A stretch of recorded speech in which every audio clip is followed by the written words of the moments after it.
Oh, gamers.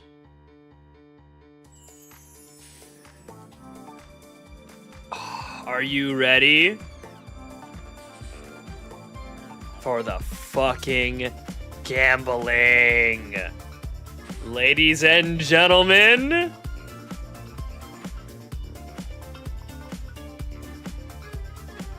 we're letting it ride.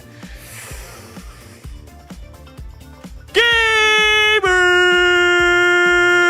What's good? How are we looking? How are we feeling? How are we cooking? And how are we letting it ride? Dude, I have been waiting for this fucking hat, dude. Oh! Let's fucking go, dude. Ceiling fan's on, but my face is still hot as shit. I'm always hot as shit, but hotter than usual. I thought you were gonna reveal that you're bald. Ladies and gentlemen, it's gone! Folks, we are here. This is, you know what? I shuffled the wrong playlist, but honestly, this is going in the intros playlist. It was kind of neat. It was kind of neat introing to the song. I'll do it again in the future. Sometimes you gotta gamble on life, you know? You got no other games to play but Flippant and Poker Night. Hey, listen, man. We're going to Route 219. There's plenty of gambling going on there. Excuse me? You're telling me there's a 1 in 8,000 chance to get the thing that I want, and it's actually less than that because of repels and cadabras? Did somebody give you 20 drinks? Oh, yeah, dude, I'm fucked. Holy fuck, dude, I'm crazy, man. No, I can just do this shit sober. Is that more embarrassing? Probably. Folks, gushy gamers, welcome back. It's been a while. But those are like actually gambling. I don't know what you think. I mean, I guess I'm not actually losing money. Hey, no, I am, because you know what? Time is money. Time is money. You know? So we are actually losing a lot of value by me sitting here wasting my time trying to get the shiny. It's gambling. It's gambling. And I don't think I need y'all to iterate that for me. I see Moondrops, Coles, James, Shandy. What is good, party people? Woo! This is also getting added to the intros playlist. I so want to intro to this song. This sounds awesome. We'll do that for another rainy day. Folks, you also lose time in Flippin' and Poker Night, but I want a shiny hunt, okay? You can't just go up to some guy in a casino who's fucking playing games of blackjack and then be like, hey, you know what? It looks like you're having fun. What about you just do roulette instead? Fuck you. I want to see you play roulette. Just saying. Just saying. I'm just saying, man. Well, I'm not trying to, you know what I mean. I don't dislike those other games, but you know, I got a hankering. It's been like 2 weeks since I shiny hunted, man, and I got the hat. I have the hat, man. It's time. Yeah. But here's the thing. I also lose viewers for playing shiny hunting instead of what the people want. So, you know, we're gambling that way anyway. You know what I mean? I'm gambling on viewership. Isn't that enough for you people?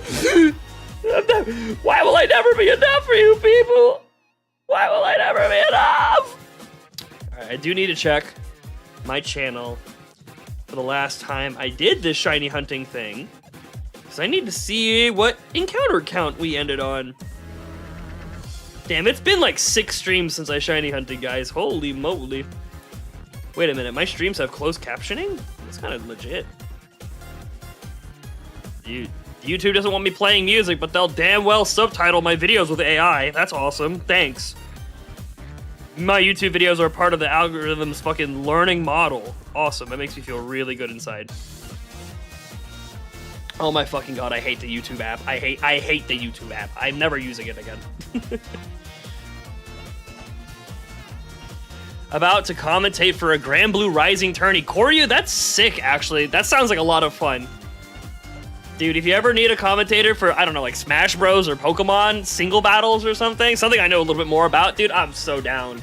I really not gonna step on your toes, nor can I actually help you in Grand Blue, but that shit sounds legit, and I hope you had a good time. Hope you have a good time. All right.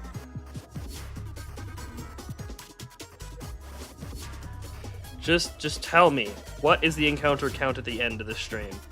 Because I know it's going to be something different. 18,476. Watch this. 18,479. I knew it! I knew it! This was all worth it. This was actually all worth it. I mean, you kind of gain more VGC experience. All right, you know what? Actually, I do have to talk about what happened last stream, don't I? I got angry. I got angry. And I don't know, dude. I knew I wasn't going there to win or anything, but like, I started not losing literally every single game, and I was like, wait a minute. I gave myself hope, and that was cancerous. If I'd gone down 2-0, I don't think I would have been as upset. But I played 3 best of 3s, and they all went to game 3, and they got my heart on the line, man. What the fuck? It's fucked up. Also, I think I'm gonna change this real quick. We're gonna do a little bit of an adjustment to the camera here, folks. Look at this. Oh, he's so good at editing. No, we're not listening to Infestation. I'm sorry. We're gonna go play some softer music today. Is there a way to do this? Because I want... Oh. Look how much of the screen is Seabass real estate. Holy shit, look at this. Holy shit, look at this. Look at the Seabass corner, dude. That's awesome. I want to keep it like this. I kind of like that. No pain, no gain. You know what they say. But dude, here's my thing. I like being happy. And I was very uncomfortable with the way that I was feeling, just in terms of how I was feeling in general, but also the fact that I was on camera feeling it. I wasn't happy. So I apologize. I made a severe lapse in my judgment. Whatever. Yeah, well, not a very proud moment. And I think specifically to you, Coles, I usually try to like ham up the things that I say to prove that I'm not being serious. And I don't know, it's a concept in comedy known as like blinking or winking or whatever. I don't know. I was saying a lot of fuck you, Coles. I hate what you've done to me. And I hope you didn't take me seriously. And if you did, I feel really bad. I thought about it later and I was like, I don't know if I like made it clear that I'm not mad at him like at all. I'm entirely mad at myself for letting myself get that way and stuff. But you know. Anyway, we're going up to double speed because we're not here to we're here to lose all of our money as fast as possible. Thus is the way of the gambler. You know what I mean? Thus is the way of the gambler. Yeah, especially if we get the shiny Pokemon tonight, you fuckers better hope I don't get the goddamn shiny Pokemon tonight, because this hat will be worn at every and any occasion where I am doing anything remotely close to gambling for maybe the rest of my life. At the very least on stream. So, people who don't want me to get a shiny tonight, wait. Hold on. 184, okay, no, that's right. My brain mispositioned the 7 in the encounter count, and I was like, wait, did I fuck up? Am I like 1,000 encounters off or something? But no, like, it's I don't know, man. There's a reason you don't see me usually, like, competing in that contest.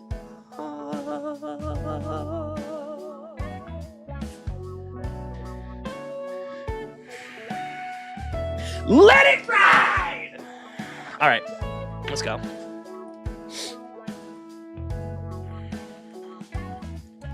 So there's a reason you don't see me competing and stuff normally, because like I know the kind of person I am. I know how I get. I know how these things go. And yeah, they went. And like for me, what it is like you can blame neurodivergency, you can blame being a little bitch, you can blame it, whatever. But like when I'm competing and people are like, oh, there's this rush of adrenaline, I can feel my body, it's like sparking, and my body feels like it's on fire. Like, I feel like I'm so energized and all this. I fucking hate that feeling so goddamn much. When my whole body is like, I hate it. I hate it so much. And after every one of those games, my body was like electrified like that. Oh, maybe won the whole thing? That's congrats to them. One of the people that beat me, you know what, I'll take it. But like, the whole time, I was just, fuck, man, I hate that feeling so much. I'm literally done with the first core of CT tomorrow. Then I'll be waiting 2 weeks to get the main core test to move on to core 2. Dude, Shandy, hell yeah. Time to knock this shit out, we'll have to celebrate. You're on break this upcoming weekend, right? I think we talked about that recently. Hope you take that time to relax and chill out. Maybe you and I can celebrate, who fucking knows? We'll do something fun. We still gotta finish Girl in the Gone, yeah? Maybe putting that off way too fucking long. My bad, man. Oh, man. Training Mode Net Neo if you want to check them out. Oh, Corey's talking about the games he's commentating. That's cool. That's fun. But yeah, the long and the short, the takeaway is, I appreciate being invited to that tournament. I didn't have quite as bad of a time as it might have seemed from the outlook. But there's a reason I don't normally do that kind of stuff, because the moment my heart is at all invested, my whole body is like, we are gonna fucking win. And it's hard to divert that energy. I'm nervous for main core 1 exam because networking is a bitch. Dude, you are gonna nail this shit.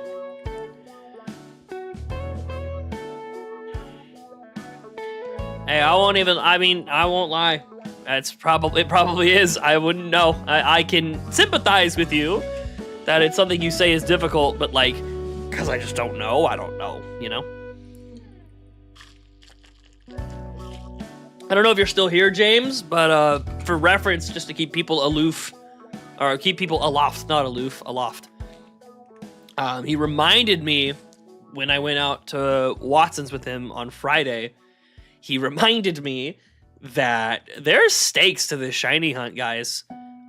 If it's a Kadabra before it's of if the Kadabra shines before the Marill shines, I gotta buy this guy 4 shots. I mean, knowing what I know, like, I mean, isn't the nicest of way, James, but like, can you handle 4 shots back to back? Are you gonna be okay? Are you gonna be good for that? Fail once, my parents have to pay again to reopen the test. They said they would, but I don't want them to have to do that. You know, that's understandable. That's understandable, brother.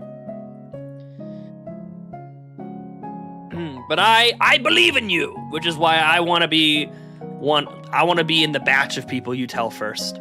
So let me know how that goes, brother. I believe in you. And if you don't think you can do it, just set it up so that it blows up in the professor's face. Not blows up. Give him like a shock. give him a FNAF 5. Here's a controlled shock. That's one of the funniest things in all of FNAF, dude. Let's go give these robots a controlled shock. 8 trillion volts. You can hear the robot just crying. And they do this like 15 times in the game. That wasn't good enough. Let's give it another controlled shock. I don't know. Withered Foxy jump scare. Is that the one where you fucking... Is it that one? Is the one where he jumps towards the camera? It's a pretty good one. It's a pretty good one. It's a good shout. I like that. Or am I thinking of something different? I think that's Withered Foxy, right? It's the one from FNAF 2 where he fucking jumps over the table. It's pretty good. It's pretty good. Oh, man.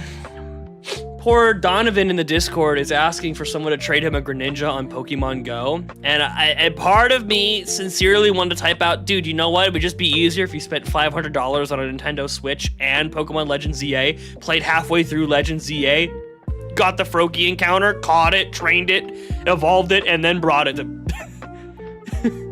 I thought about it. I was like, Weary could probably trade it to him. Oh my god, you called it. Wow, you're like 15 seconds early, James. Hold on. It's the next one. I believe you called it. No, you definitely called it. It's just coming up right now. The nightmares will kill me. The nightmares, they come for us all.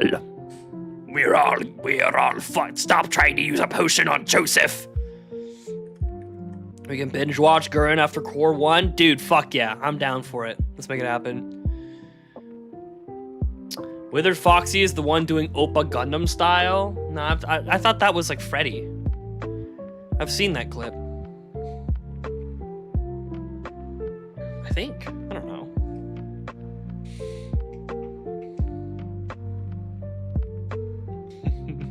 I'm still, guys, I'm just to tell you my mindset, I'm still thinking about, here's another controlled shock. This shit is crazy, dude. I love Sister Location because I feel like that's the game where Scott decided he could be a bit of a silly guy. With the fucking, the elevator keypad thing, the insanity of controlled shocks, the like, ridiculousness of the little fucking dolls crawling into your suit at that one night, I think it's night 4, when the dolls crawl in your suit and shit. Freddy do get a little twerky at night, and that's so true. But yeah, I really appreciate, as I've grown older, I had the same thing happen to me with JoJo's Bizarre Adventure. Music's fine, it's just very loud on my personal computer. Let's put a shock up their ass. But like, what happened with JoJo's is happening to me with FNAF, where it's like, as I get further and further away, the parts that I remember that make me the happiest to recall are the funny thing, are the funny, sillier, goofier stuff. Part 4 of JoJo's never became my favorite. Part 2 will always be the best. But after having watched the series and sat away from it for a long time, I really developed a nostalgic fondness for just how fucking weird and awesome Part 4 is. And I get a lot of flack for thinking that, but you know what? It ain't their life to live. You're not in my brain, and if you are, get out of my head, Charles, get out of my head!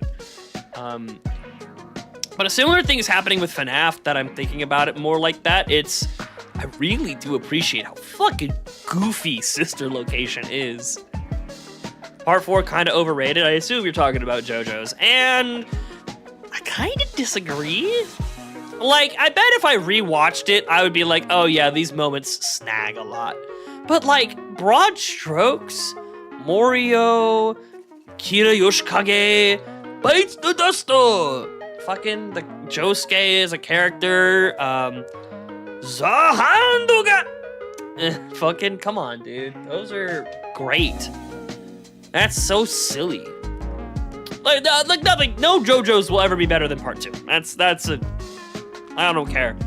I don't fucking care if Steel Ball Run is the greatest anime of all time. I'll like Part 2 better. But I don't know. I fuck with Part 4 quite a bit.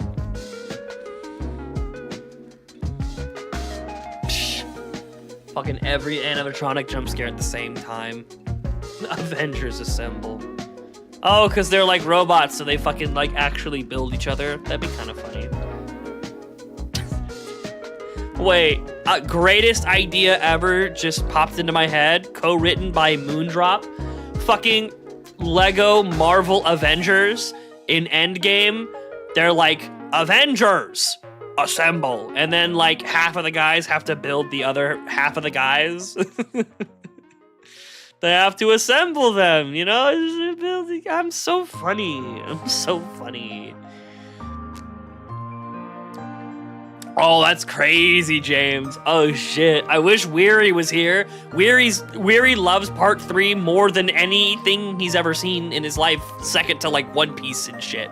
Weary loves Part 3, so to hear him, if you said, I like how Part 4 improved on Part 3, he'll fucking shit a brick. It's awesome. I mean, I agree with you, but like, you know, I'm not the one saying it. Stands are more interesting, the fights are better choreographed, but I think it kind of lacks in pacing and arguably motivation. It's not, the stakes are lower. It's just kind of a little slice of life story almost. And it's just a little cutout of a little town going through some bizarre stuff, you know? I love the vibe for that, you know? It's like its own self-contained thing. kind of give it a pass with its shortcomings. Yeah, I mean, Part 3 is really good, too. I'm not here to dunk on Part 3 or whatever. Part 3 is really good. But... Oh, UCN 20. I see.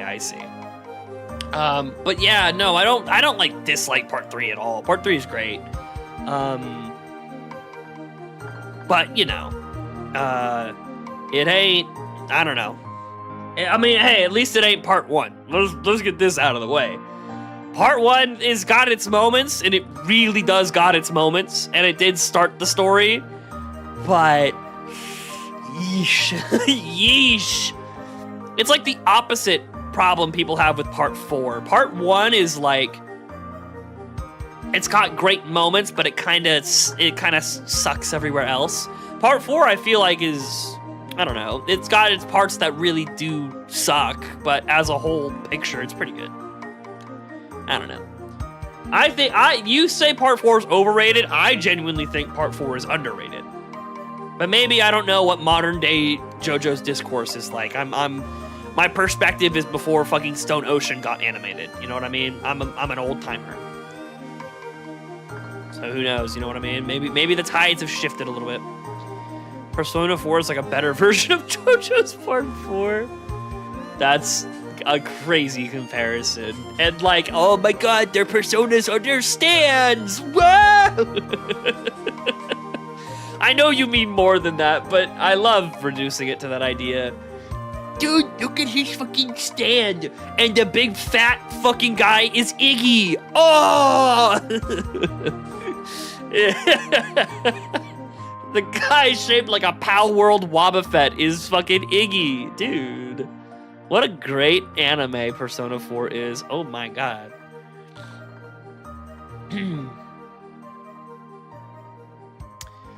Boy, oh howdy. Stuff just gave us leaders free drinks and free pizza party. Dude, nice. That sounds fun. Oh, man. Out of school versus work versus home. Oh, I see. Dies to heat or stay back inside playing games. It's a fucking scorcher this year, guys. It's a scorcher. This year's hot as shit. Like, as someone who sits inside all day, even I'm like, dog. I don't know how my coworkers who sit near the windows are fucking handling this shit. Like, for all the qualms I have for being, like, tucked away in a fucking cubicle again, I appreciate the fact that I'm in the middle of the building where the air is much cooler. I think it's crazy comparison, but both are about a high schooler who gets a fighting spirit and lives in a rural Japanese town where they make friends and need to solve a murder mystery. Wait a fucking second. Whoa. Hang on. Does anyone stand? Does anyone's persona say let's kill the hoe? Because you know what, I might put all my money into Persona 4 coin. Well, they've already remade it again? No, they remade P3. Has the P4 remake come out yet? I had a heat stroke yesterday. Oh, fuck. That ain't fun. Glad to hear you're okay. I know those, like, don't typically go, like, horrendous. So, it sucks. I mean, it's like the same thing of like, oh, I cut my leg open. Like, that can be really bad, but usually in modern days, you're fine. Speaking, I don't know y'all know what I'm trying to say. Like, if it were fucking 500 years ago, I'd be like, oh my fucking god, are you okay? Whoa. Oh my god. But, you know, we're in modern times. Heat stroke, you get some water, you get some AC, you lay down, you'll power through. P3 is just a kid and his friends going through depression. I mean, holy shit, don't they fucking shoot themselves in the head just to fucking enter the world? Subtlety? Holy fuck. The subtlety of a fucking brick flying at your forehead at Mach fuck. the subtlety of a sledgehammer. God damn. All it was is just very All I was just very low on energy and tired. Yeah. Shows James. Oh, I forgot. Yeah, only Shandy can shit on it because he actually likes Persona 3. Actually, I can't remember. I'm pretty sure you're the one who... No, James fucks with Persona 4. You fuck with Persona 3. That's what it was. And y'all have had this little cat fight before a couple times in my chat. And I love the fact that it's happening again.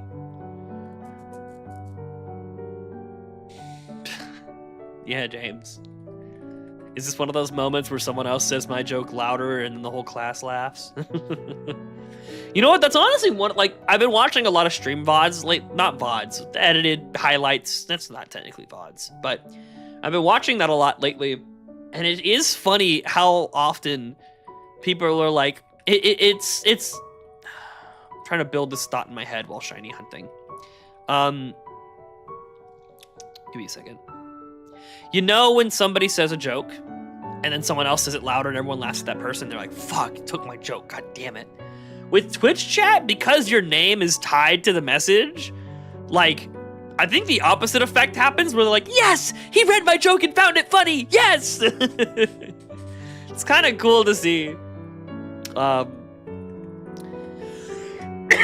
people do get a lot of mileage off of reading someone else's comment and being like, all right, well now everyone laughs harder because that guy was hilarious. Yippee.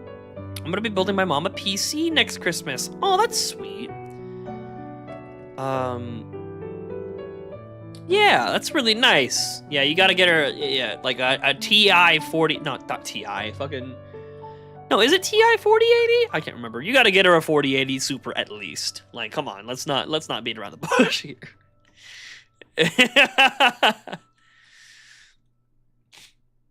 Oh, Moondrop, actually, you died. Oh, it's unfortunate. I'm sorry, bro. Here, we'll host Awake. It's fine. You know, it's almost like I can still hear him in chat. It actually, jeez. Anyone else take any personal blame for that Moondrop being gone? Is it just me? Am I the only one that feels personal guilt that he's gone? Sorry about that. Definitely giving her a 50/90? Yeah, you should. That go brazy.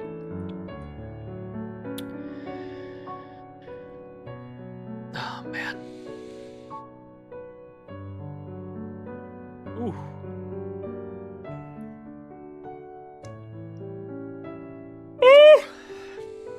Dog, I don't know what it is. I can't get good sleep.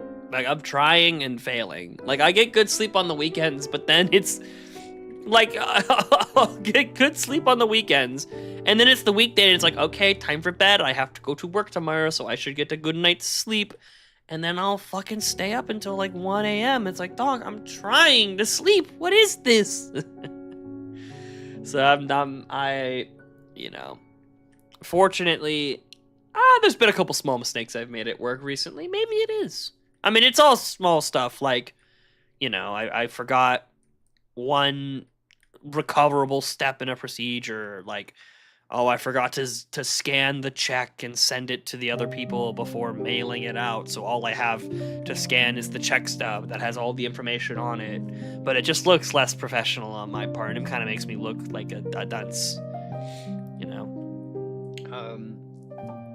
But you know, I'm doing all right at my job. I'm fine.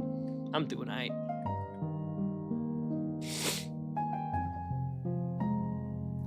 I'm gonna give her a 4K GPU to my mom that only uses Facebook and downloads images. Hey man, you need those images on at 4K.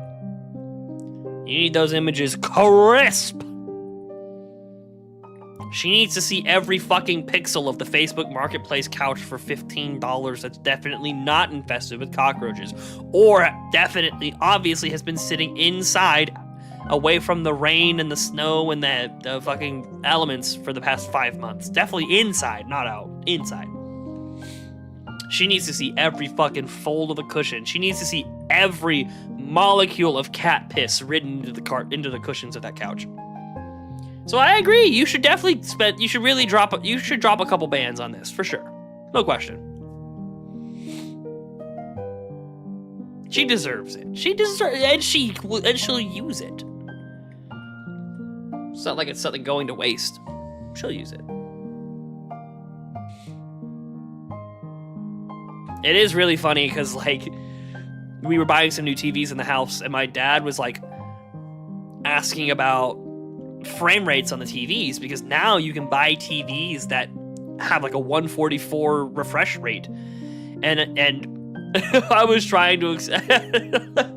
He's like, oh, well, it's for the game room, but the Xbox Series S, X, or whatever the fuck the Xbox SEX, sexual, freaky style, whatever fucking 10-year-old console we have in that room. I don't even fucking remember. But he's like, oh, well, it's gonna be for that Xbox, so we might as well get the one with the really high refresh rate. And I'm trying to tell him, like, Dad, I would need to bring my desktop into that room to even see the difference. And then he's on the phone with his IT guy, and his IT guy is like, yeah, the higher refresh rates are better, especially if you're trying to game. And I'm like, no, you stop. And my dad was like, yep, we're buying the nicer one, and he would not listen to anything else I had to say. So I have there's an 80-inch TV in my house that's refreshing at 144 frames that is 99.999% of the time used to watch for my mom to watch TV shows and soccer and Fox News. I couldn't do anything about it. I tried my best, man. Like, I moved the Xbox and they ain't gonna do a damn thing. Well, the thing is he didn't. That also is true. Like, first of all, Shandy, I agree with you. But my dad didn't clarify what kinds of games they would be playing. He just said, like, the Xbox. And the IT guy went, oh, upcharge him. Even though the only cut the IT guy is gonna get is the installation fee. It's fucking, whatever. There was some, like, one-day sale on Amazon for TVs or something that they wanted to make sure they were getting the best deals on.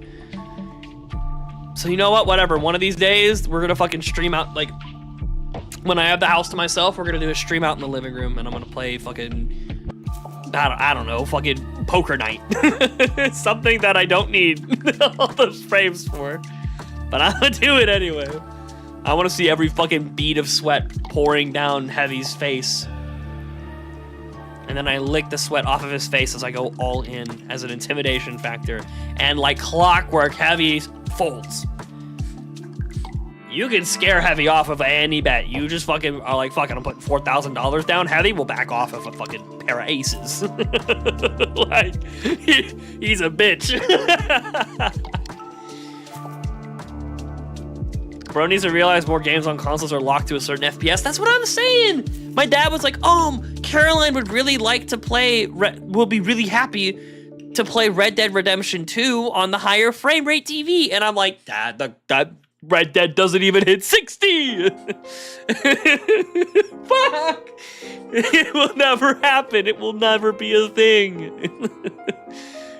Well, it is what it is. He had the mindset of, I wanted to buy the nicest TV available. And you know what? Whatever. I'll find some use out of it. It'll get used properly at least once or twice. I mean, hey, the Nintendo Switch is capable of 120 frames. Maybe I can make it happen. Who knows? Maybe I can't. Actually, maybe I can make some use of it.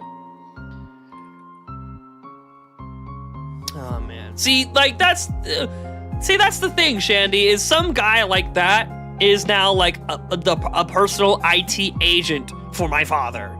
So, like, you know, don't sweat the stuff. I mean, like, the stuff you're doing in your classes are very important, but don't knock yourself down. There are people who are far dumber than you who are massively successful. You're gonna make it. And that's that kind of shit I gotta tell myself too, dude.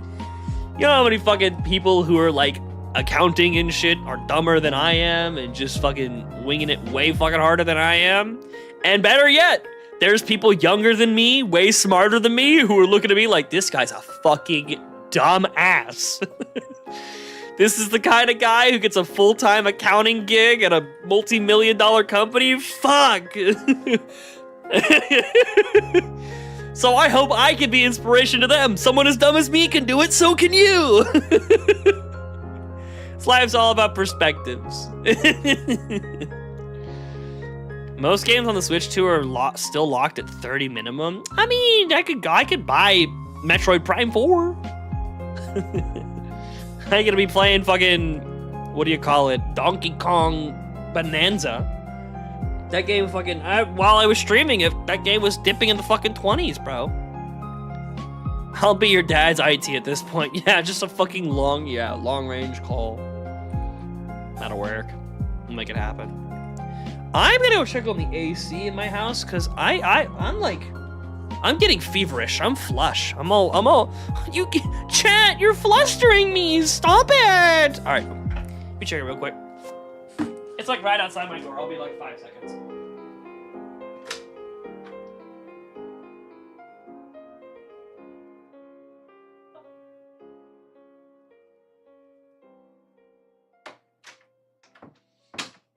Nah, it's like 73 in my house, which is like within reason for me to not be swelteringly hot right now.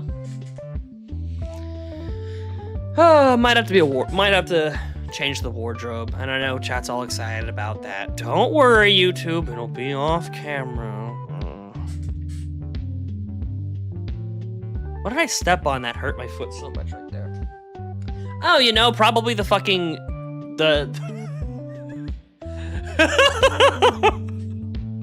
There's a fucking I had to unpack my bag to plug in my Switch in case I'm gonna play Switch games tonight. And I have the prongs of a cord of like a wall plug just poking out. Like I had this shit was sitting on the floor like this. And I'm pretty sure I just stepped straight on it. I sit down and I'm like, why does my foot hurt so much? Oh.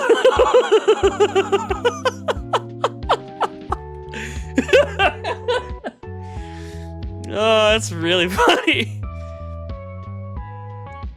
Honestly, the IT guy seems scummy. Even if your dad didn't explain what games you'd be playing, the whole process of being IT is asking questions and getting information. See, that's why you're gonna make it in this world, Shandy. A moral compass like that's gonna get you far, King. That's gonna make you a high-value IT guy to important people. You're gonna make it. That being said, I will give the IT guy a little bit of a pass because my dad was very much in a rush, and it was probably some facet of information the IT guy just didn't know off the top of his head. It's like because the IT guy is not getting a cut of this purchase order or whatever. You know what I mean? Like the IT guy is gonna get whatever he gets regardless. But you know, yeah, I just chalk it up to the fact that he wasn't very aware of like why a TV with 144 hertz at 80 fucking inches on the diagonal is not really, I don't know. There's definitely a market for it. There's definitely uses for it. But, you know, my dad wanting to watch college football and my mom wanting to watch action shows is not, that ain't the use cases. Oh, it'd be like me buying a fucking CRT, which I really do want, but I have no use for it. There would be one use for it, which is for me to start speedrunning Crash Team Racing, but honestly, oh man, that's a bit of a longer thought. I'll chalk it up to this. A group of people are recompiling Crash Team Racing, which is a game I played on stream, a passing moment a couple of times. Very incredible kart racing game that came out in, I think, 1999, but it might be the year 2000. Regardless, an incredible fucking video game. My favorite kart racer of all time. And they're putting it so that it can run natively on the PC, and it's fucking, like, it's great. So I need to learn how to do recomps and shit, probably tomorrow on an off day. I was gonna do it yesterday, but I had a list of other stuff I wanted to do when I got home, and I did that instead. Yesterday was not very relaxing. I got off of a full day of work, came home, cleaned my life up, and then it was like 9:45. I'm like, God damn. Sue the poor IT guy and put him in a spring lock. Yep, he deserves that. No, that's what he deserves. He has it coming. He has it coming.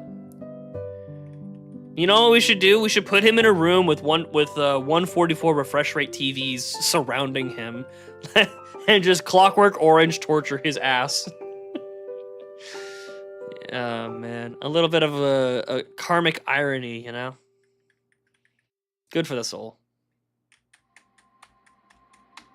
My keyboard is kind of loud. I'm gonna move it forward. I gotta work on like posture and stuff. After I fucked up my back on the 4th of July weekend, I've been thinking a lot about how I sit and posture and stuff. Another version of Dearly Beloved? Was the last one also by Pete Frogs? Whatever. I don't care. I love the song. Get over it. Losers.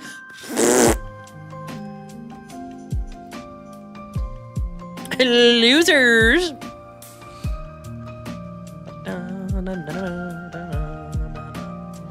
You know what, man? I really did need a stream like this. Like, I want to phrase this carefully because I don't want to make the public. I don't want to cause public outcry. It's my life. I'll say whatever I want. The last couple of streams I've been doing were starting to trend towards more stressful than fun and exciting, you know? And like, obviously the most recent one was stressful because I was just not in a good mood. But there's also, I don't know why, just maybe because I feel uncomfortable in general or whatever, but not just with streaming, but just, you know, walking around day to day. I'm a little more on edge because of my job maybe, but I don't know, it was kind of not as, you know, I didn't feel as like satisfied or excited to do it recently. So this stream is some brighter thoughts and happier smiles, you know? So I was telling myself I need a stream like this. We're just gonna do some classic Rick and Morty adventure. We're just gonna do some shiny hunting. We're just gonna have a good time. And look at us, we're having a great time. Probably won't be perfect at IT until years down the line. Since I don't have experience, I don't know how to build a PC, I just know what parts do. Hey man, we all start somewhere, dude. There ain't no shame in that. I thought Shandy was saying he wanted to be your daddy. Why would you? At what point? Oh, you probably misread the dad's IT message. Okay. I was like, what the fuck gave you that inclination? Excuse me. He has said himself many times on this stream in a live audience that he's a bottom. It would never work out like that. First of all, I'm straight. Let's get that one out of the way. Don't tell Weary. I'm straight, man. Golly.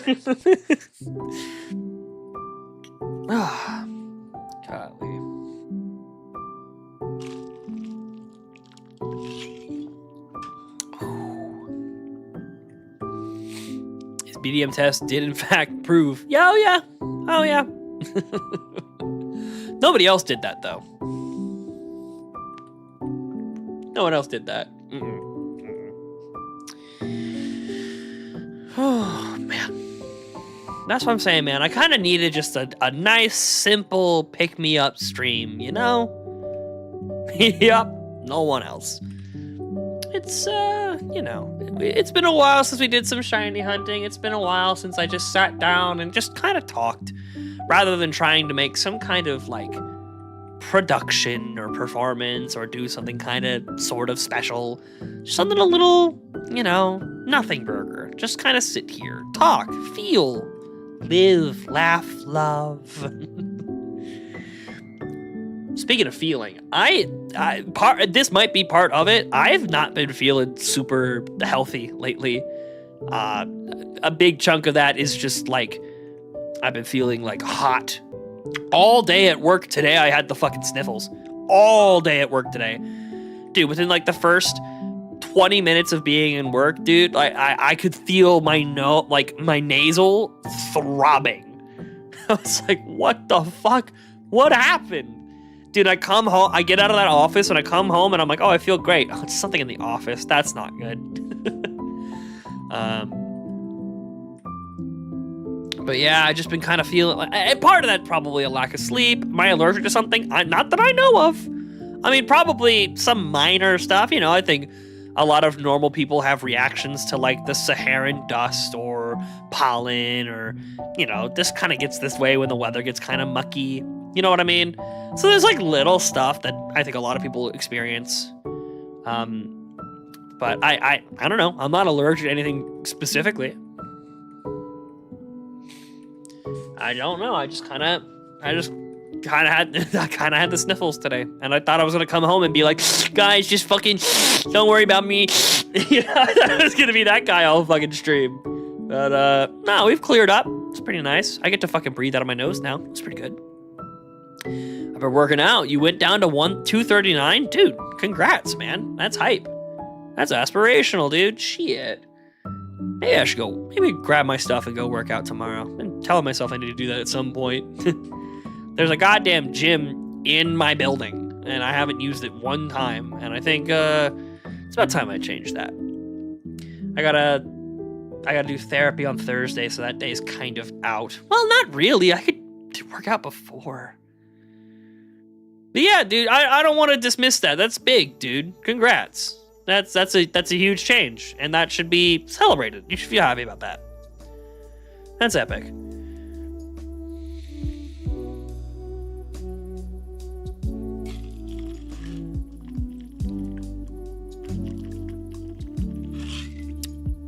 Oh, we did not get another shiny. I don't know what that was.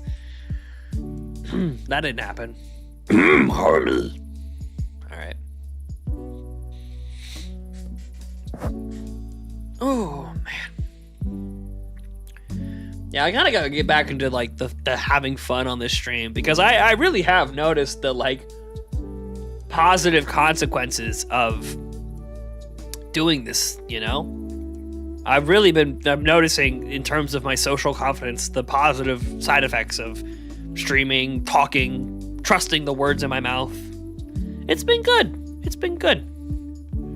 So I want to reconnect with that. And I'm going to pass over the sex joke that I thought of, and we're going to not worry about that. Because alluding to it is funnier than actually saying it, right?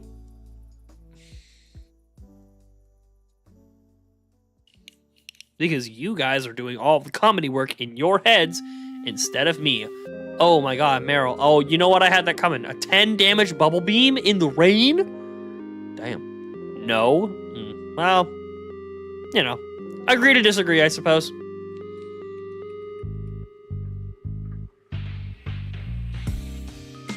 Oh, speaking of, I made an announcement in the general chat of my Discord server.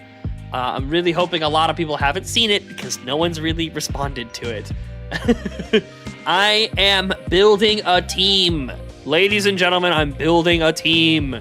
At some point in the near future, we will be playing Mecha Chameleon on the stream. If you want to be a part of that group, join my Discord. Hey, Nightbot, thank you, homie. Good stuff, homie. Plugging it right away as I'm talking about this.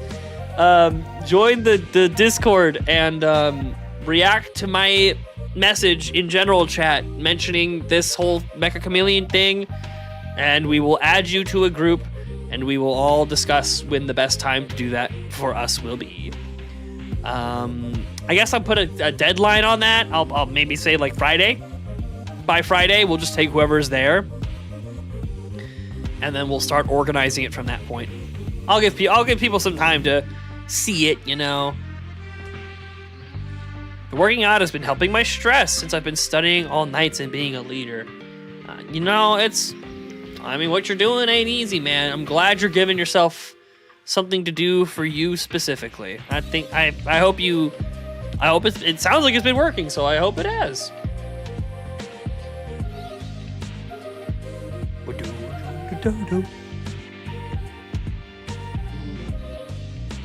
Oh god.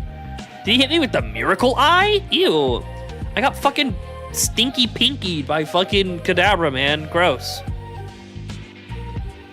Kadabra gave me pink eye. Ew, you fucking disgusting. Keep those spoons away from me, dog. Fucking freak. Oh, he's only got one spoon. Well, you know what I mean. Should be out of this hellhole by the start of next year. All right. Nice. I assume that question is directed towards Shandy because I don't like my answer, and I don't think anyone else would.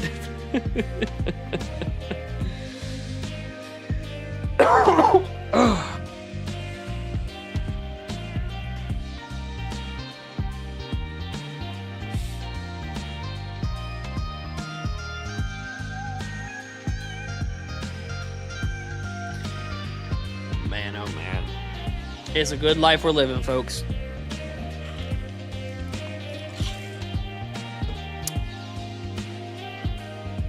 Oh, I just realized this is a recent addition to the playlist, too. Heck yeah. It's a vibe. It's a vibe.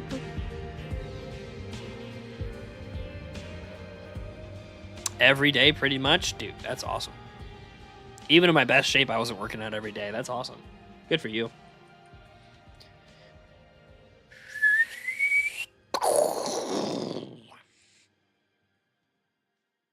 Autistic explosion noise is now over. You've heard it. And if you missed it, you'll never hear it again. It's gone.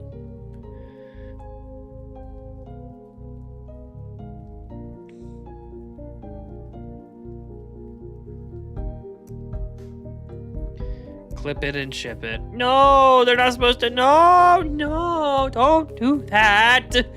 No one else is supposed to hear. It's supposed to be a special moment for us. Don't include all those fuck-ass lamos who don't want to be here, man. What's the fucking point? Man. Oh.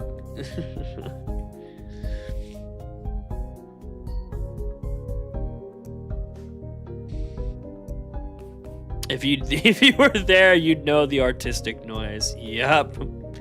Amen. True to that. Dude, I think I listened to that song like 5 times today. We're still in the stage, and I assume I'll be out of it very shortly. We're still in the stage where I'm listening to it like back to back to back. Oh, man. That's good music, man. That's a good song.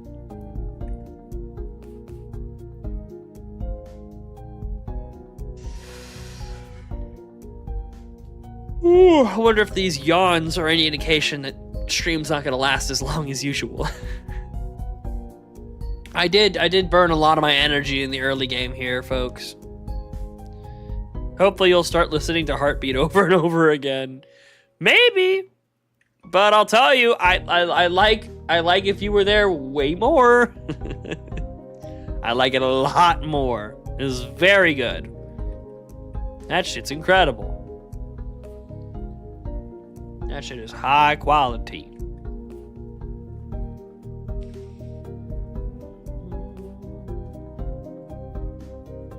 On the 30th will be my other half of autism test. Ah, yes, of course. Yes. The one that you're gonna pass with flying colors. Yes. And then you will be just like me. Yeah. We will be one. The hive mind to take over the world. I did see, I only read the title of the article. I didn't read the whole article, so I don't know, if it's hogwash or not.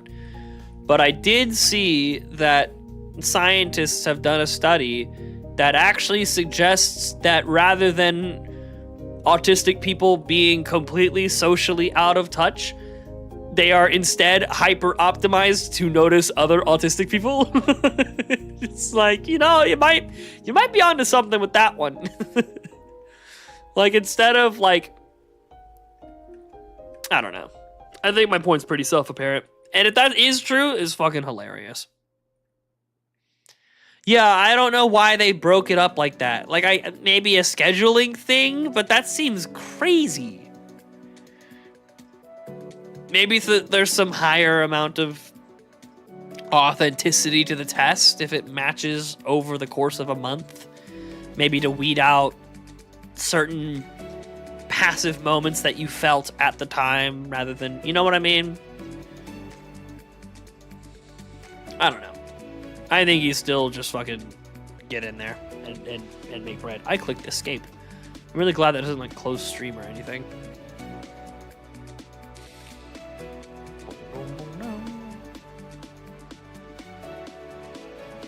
Yeah, I have no fucking idea why they did that. That seems very silly to me. Because I will say mine was not one appointment. It was over the course of 2 appointments. But they were like on back-to-back days. You'd think you just want to get the whole thing over with for a faster result or a more specific result to the way you're feeling at the time. I don't know. Who knows? Who knows?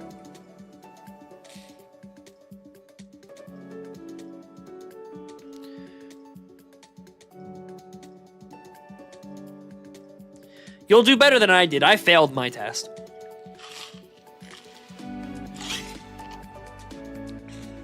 They essentially, I'll relay the information as it was described to me. Is like, there's like, over here, there is the completely normal neurotypical person. Over here is like the completely, like, I can't even eat food without assistance kind of like autistic, you know what I mean? Like there's like, in terms, I know it's a spectrum, there's lots of different things in lots of different ways, but in terms of like intensities, it's like this. ADHD puts you about like here, maybe even more like here. I'm like here. I'm like a nudge past most ADHD people, and if it were nudged any closer to the line, autism would just be like a green check mark. But because I wasn't a closed box fit on it, they were like, nah. Yo, Pop, what's good? That's not my name, but thank you for coming. Thank you for showing up. No Diddy on that last comment. That's not what I meant. Thank you for showing up. Anyway, point is, like 2 years, like no, more than 2 years, a number of years after I did that, I did my own personal reflection and was like, yeah, fuck that. I'm autistic as shit.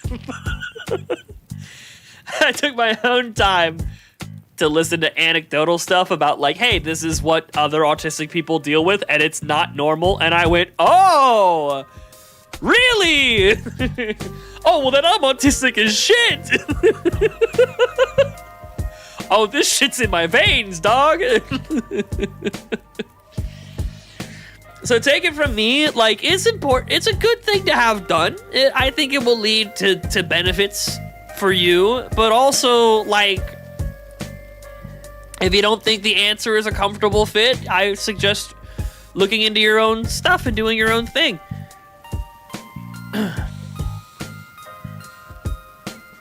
Just saying, with my minor obsessions I keep having every time I watch a new anime, that's kind of autistic of me. I mean, hyperfixations are kind of, you know, I don't know. I'm not a doctor. I don't assume to know that what I'm saying is 100% like correct or whatever. But like, hyperfixations aren't necessarily. I think it's just more of neurodivergency in general rather than specifically autistic. But it can be like identifying it is you know. As someone who like I said, did the test, got a result I was comfortable with for a while, and then later on, I don't know if I've ever told the full story of it actually on camera. I don't know if I have. I'll tell it anyway. It was at the time where I was seeing a psychiatrist. This was at least, like, no more. I'm gonna turn the music down in my head a little bit so I can hear my own thoughts better. Actually, I'll turn it down for y'all as well. Get a little bit of a serious sea bass lore drop here. So we'll somber the music a little bit. Even though it's played like diggity diggity dog music, we're gonna see. You know what? We'll see what the random shuffle has. Sure, this will work. It was no more than half a year after my breakup with my 8-year girlfriend. 8 years dating her. Relax. I misspoke. It was a misinput. And I was seeing a psychiatrist with the intention of, finding the proper fit for an antidepressant, an anti-anxiety, some medical concoction to make me start to feel a little more normal. And one of the things she brought up at some point while we were struggling to find the right mixture of all the stuff we were doing is, by the way, that whole antidepressant shit never really panned out for me. Like, a couple of them worked a little bit and then not really. But she recommended, like, have you ever, like, so I saw on your medical file you had this test for autism, and like you had the results. I've read your results, but I want to ask, after spending some time with you, have you considered reevaluating it? And I was like, no, not really, actually. And she recommended me a book called Unmasking Autism. Wait, what's the book called? Fuck, where's that piece of paper? Oh, I keep it right here by the computer. It is called... Fuck, I didn't write the name of the book. I wrote the name of the author. I think it's something like Unmasking Autism by Dr. Devin Price. And I think it's a really... And I was like, you know what, whatever. I'll give it a little bit of a read. I actually probably have talked about this on stream before, but whatever. We'll talk about it again. And I was like, whatever. I'm never usually the kind of guy that takes recommendations. But, I've always had some questions about autism and relating to certain people in certain ways. And as a child, I was diagnosed with unspecified autism, and no one told me until I was in my 20s. So, maybe that's something that ends up piquing my interest. I read this book. I read the first, I don't know. I got an audiobook of it, so I listened to like the first 30 minutes of it. I think I cried like 5 times in that 20-minute window. Just like feel like having somebody express stuff that I like am like, this is part of life. This is the things that people go through and struggle with and deal with. So I gotta tough up and deal with it too, because that's how everyone else became normal. And because I didn't, I became some freak little weirdo who doesn't know how to do things properly. And then you listen to this book, and it's like, yeah, all that shit is bullshit. No one else has to deal with that at all. I'm like, oh, fuck, what? I was like, no way. Let me pull one from the list. I gotta. I tore it a little bit. I have this scanned on my computer. I don't worry about the actual paper itself. I got a big old why Seabass is autistic as shit list. Just stuff while I was listening to that book. I started going like, fuck, I'm writing down all the stuff I relate to. Let's pick some off the list. How about the idea of social anxiety for possible interactions? Must make plans on the fly in case that person right in front of me starts talking to me. No, not social anxiety for like talking to a person. Oh my God, they're talking to me. No, looking at a person thinking, oh God, they might talk to me. What should I say? What should I do? How should I say it? Should I stand differently? Should I act differently? Like, there's certain stretches of that are like in certain other types of people. That's more of a symptom of generalized anxiety. But like, in combination with a lot of the other stuff on here, it's a bit, because like the thing about autism is like, you throw out, oh, well, I have hyperfixations. And it's like, okay, that's more of a symptom of other types of things. Autistic people definitely have hyperfixations. So, I don't know if you've ever watched those like true crime, criminal psychology breakdowns. I know it's a weird direction to take. But what they do, interrogators don't look for one sign of deception and then say that a person is lying, because that's inconclusive. What if someone's just nervous to talk to a police officer? What investigators do is they look for a concurrent number. They look for multiple indicators that someone is lying to form somewhat conclusive evidence that the person that's talking to them is lying. And rather than like say like, okay, well, this person was lying to me in the interview, they use that as leverage to make the person they're talking to more uncomfortable. And that's a bit of a weird tangent to bring up, but like there's the idea of like exhibiting one autistic trait is not going to be like the be all end all. Seabass says autism leads to criminal activity. I mean, fuck it. I don't know. Don't do that. But like, what can I fucking do? I'm just a guy. Anyway, but like it's less about having one or two or maybe even three things. But like my ass can draw up a list of not just like points in the book that Dr. Devin Price brings up, but specifically ones that like really resonate in my soul. Like, oh fuck yeah, I feel that very intensely, and you're telling me no one else not like other people don't just go through that as a part of life. Like, I don't know, being overwhelmed by large crowds sometimes,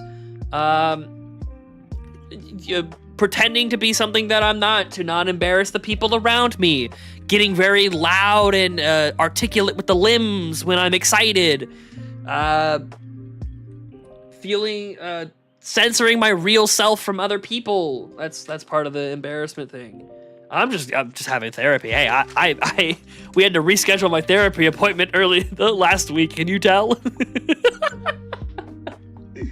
My point is like, I'm not trying to do like I hope that I'm realizing how it sounds what I'm saying. Don't let me discredit what you're going through, Shandy. But like, you know, like hyperfixation's definitely, for sure, like that's something autistic people do, but that's also something people fucking with ADHD do. That's something with people who are just, you know, super interested in something do. And you know what I mean? Like, it's not like the be all end all signifier. You shouldn't, let me make a more positive twist on it. You shouldn't reduce what your autistic expression is to, well, I hyperfixate, you know, because there's a lot of other things.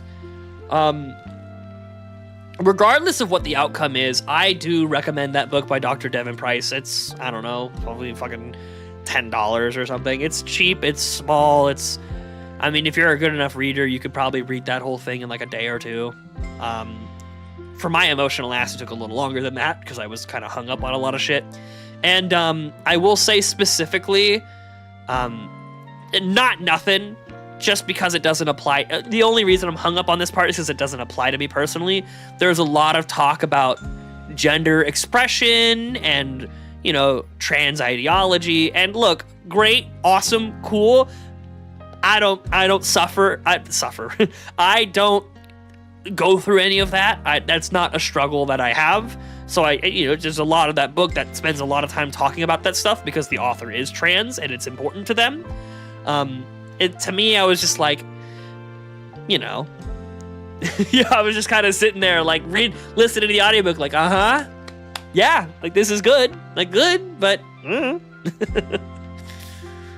don't know, it's kind of like, I don't know, it's hard to, I was gonna make some kind of comparison about something coming up on the news that has nothing to do with you, you know, fucking, you know, some long-winded story about someone from a small town in Connecticut doing something for his community. It's like, yeah, it's cool to hear about. I'm glad and awesome, but like, can we go back to the part that talks about me and like the crazy things that I feel? So there were some mental snags for me in that, specifically because I just, you know, there were some parts of it that I related to more than my hand relates to the table when I touch it. Or my left hand relates to my right hand.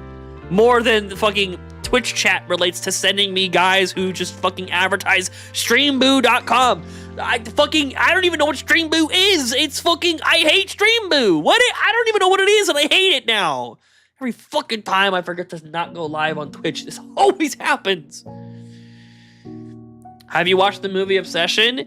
That's the one with the yandere girlfriend? Guys, it's yandere. Can we all open our eyes and see that the fucking diary anime did this better? The phone diary? What's it called? Hold on. No, I didn't mean to click that. Future Diary? Yeah, there it is. I remembered it the moment I finished typing anime phone diary into Google. Future diary.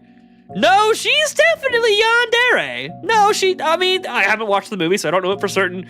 But my understanding is she's like mentally obsessed with this guy and aggressively protective and emotionally unstable and lashes out when he like looks at other women and fucking like, you're never gonna leave me because I'm gonna fucking tie you to the bed and you're never gonna go anywhere because you're mine and I own you. That's yandere. That's classic yandere stuff, man. Like, let's be clear.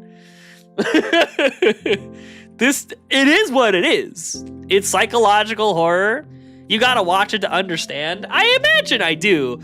And don't let me be reductive by saying this, but she's a yandere, for sure. She is.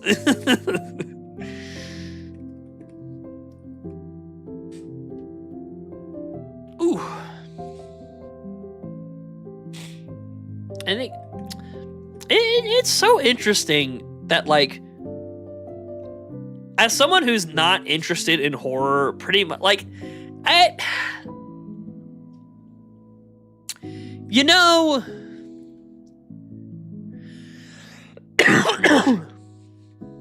I feel like all the psychological horror is just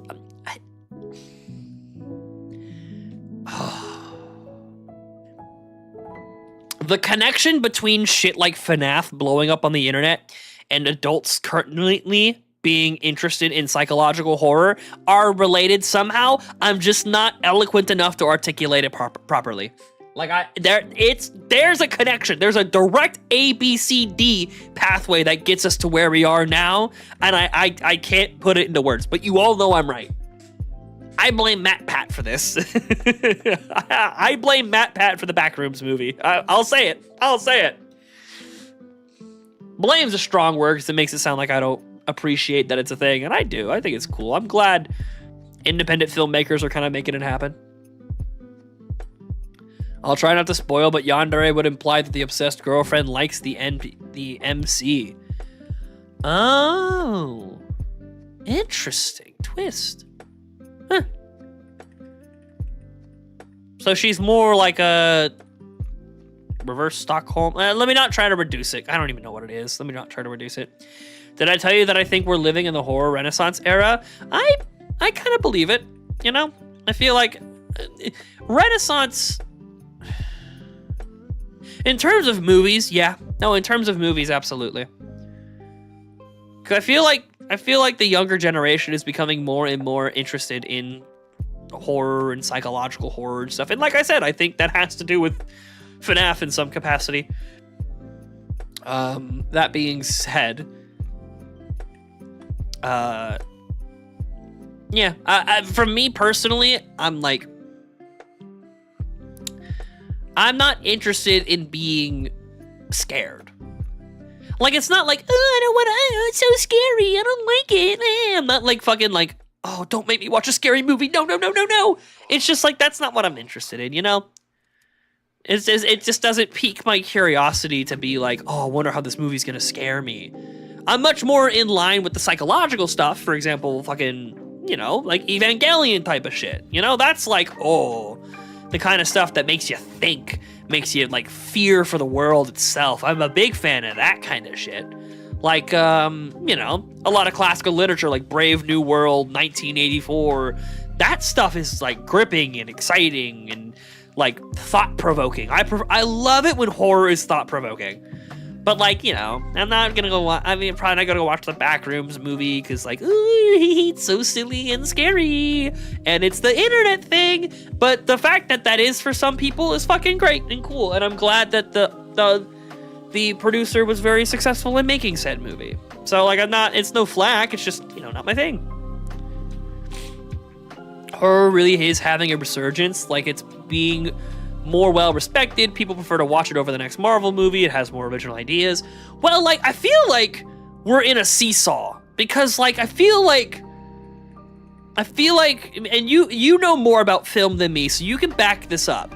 But I feel like people's opinion on horror kind of sways throughout history. Because, like, in black and white movies, a lot of them are horror pictures, right? You know, like classic Frankensteins and Dracula and all these old scary movies, and then for a while scary movies kind of aren't the thing, and then the 80s comes around and fucking like Friday the 13th, Jason Voorhees, Nightmare on Elm Street, all these things start becoming like successful. Oh, 1 second. Okay, we're good on the shiny counter. I have to check in every now and then if I double press the button or not, but like I feel like, and then, you know, after the 80s and 90s, horror kind of fell off, you know? People weren't really interested in it outside of a few little things here and there. But like in the 80s, horror was fucking huge. So my mindset is telling me that we're just kind of back. Like horror is constantly swinging from it's so over to we're so back. And horror evolves over time. I think it like, I just think we're in an era of like people are interested in stuff that makes them afraid again, you know? And that's cool. That's cool. Again, it's not my cuppa, but fuck it. If people like it, hell yeah. I would argue Backrooms is more in it than you think, because I interpret the movie as an allegory for AI. Ooh. I assume that is not unintentional in some regards. That's kind of neat. Plus, I think the guy that made it's a very funny guy.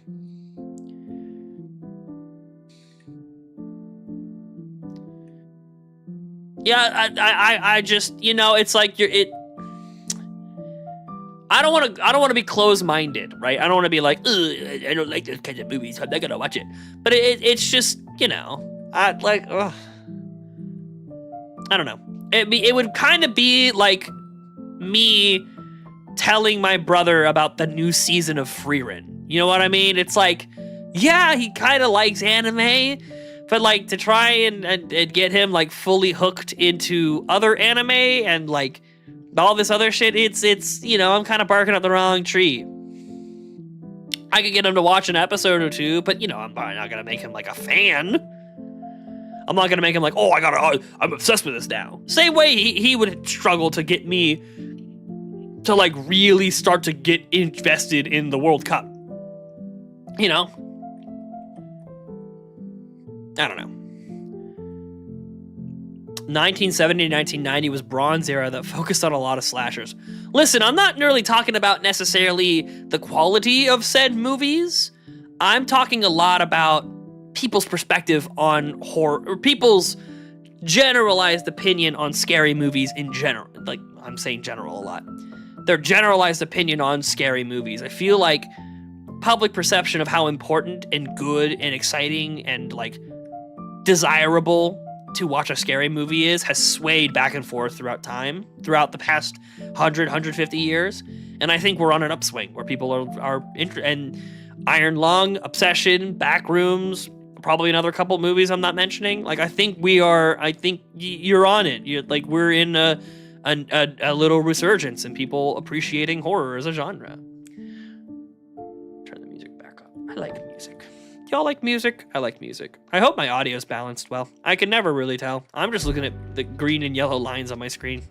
Doesn't really tell me how it sounds. It kind of tells me how it sounds, but not really. I'm saying these eras are so different because what people found scary is vastly different. Yeah. And that's another interesting concept too. There's not been enough evidence to support it as a pattern. But like, what if psychologically in that swing, I guess what I'm trying to say is what if in like 40 or 50 years from now, slashers become like the type of horror that everyone wants? I gotta start watching my mouth, bro. Oh man, what'd you say? Oh no. Oh god. You misgendered the bathroom signs. You're fucking dead. The one in the skirt is for boys. Last one, by the way. You're fucked.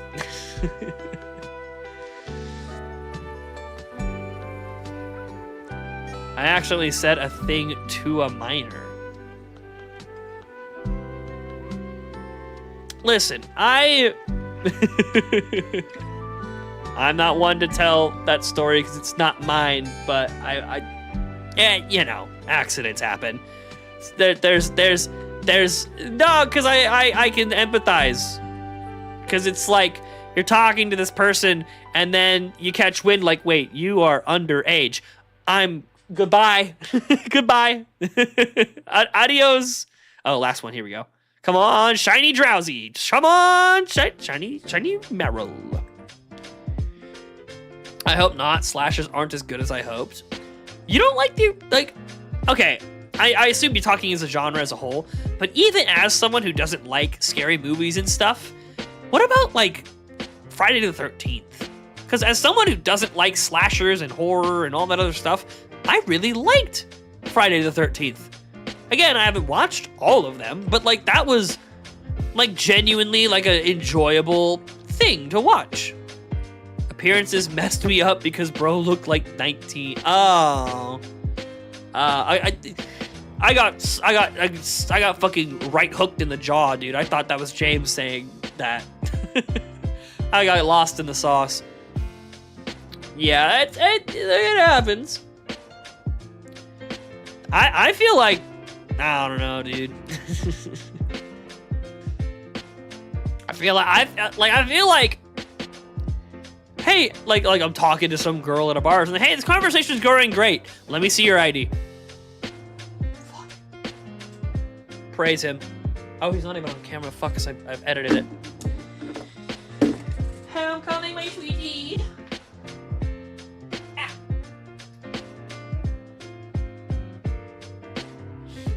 Can we get you? Can you stick your little ass in there?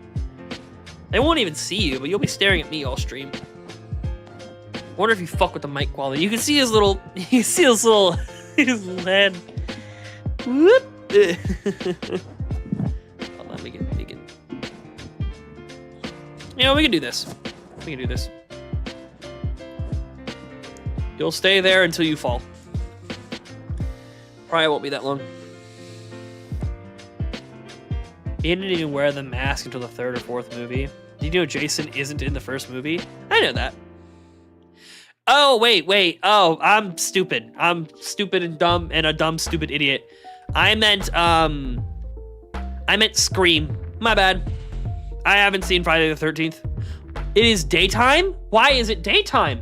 Oh, it is daytime.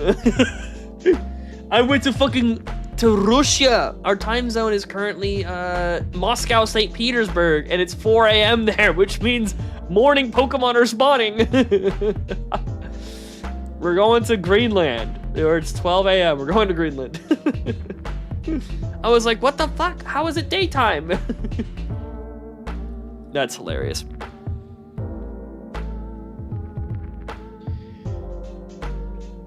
It'd be hilarious that Scyther was shiny. Please don't say jokes like that. That hurts my feelings. That hurts my feelings that you feel that way. Yeah, well, hey, why is he looking at me? You should be looking at y'all. Hold on. I'm gonna have to, like, pop the mic down like this. He's just been in my face this whole time, huh? All right, I'm gonna let you go. If you fall, you fall. He's fucking bowing. He's praying. Guys, let him pray. This is his religion. Let him pray. Fucking, I can't see chat. God damn it. I'm gonna fucking look at YouTube to see chat. I have to look over here. That means I have to see my face like 5 seconds in the past. It's so disorienting. That motherfucker in the past. Oh man. Actually, fuck it. I'm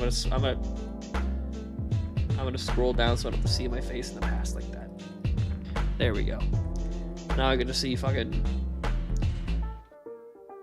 Gotham Chess's Guess the ELO thumbnail.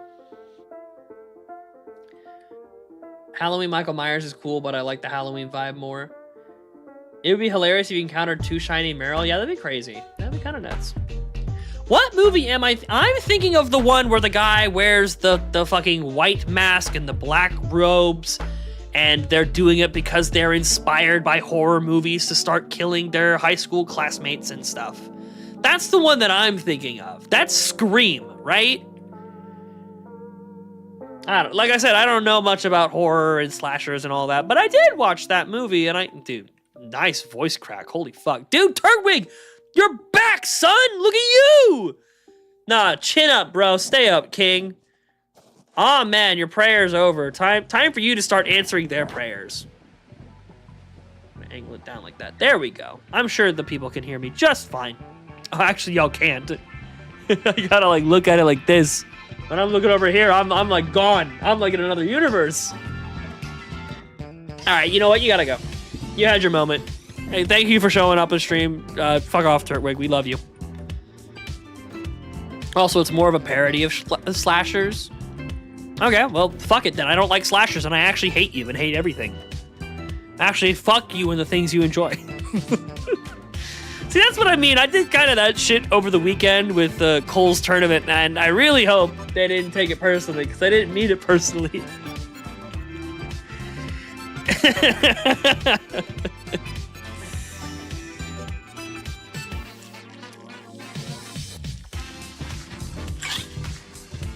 But yeah, if that's not considered a slasher, then I literally don't like any slasher ever, because most of them I haven't watched and none of them seem interesting to me. Chucky doesn't seem interesting. Friday the 13th doesn't seem interesting. Halloween, Nightmare on Elm Street, none of those seem really interesting to me. And horror, here's the thing about horror. I think there's a barrier of entry for me when it comes to horror. Like, do I really want to watch a whole horror movie? No, I really don't. Do I want to watch Markiplier play 20 minutes of a horror game? Fuck yes. That sounds awesome. He's going to be silly, it's going to be freaky, and it's going to be cool. I feel like I don't have the love for horror to appreciate it in a big, large chunk like that. I didn't mean it as a negative thing. I didn't think you meant it as a negative thing. I think you meant it... My surface interpretation was that you meant it like... What was I going to say? You know, like, oh, that's not an actual slasher movie. The actual intention for Scream was to make fun of the slasher films, but it unintentionally became one of the most iconic slasher films. Yeah.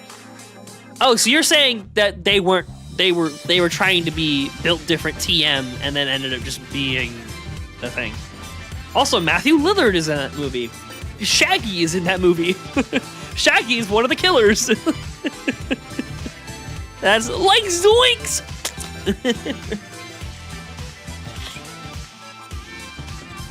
Oh, man. Hey, spoilers. Dude, it came out 30 years ago. Come on.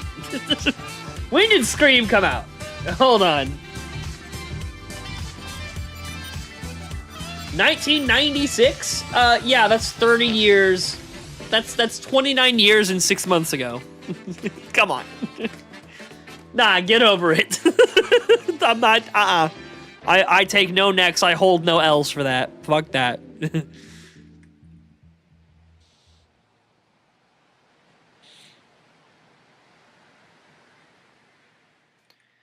Nah, Matthew Little the goat though.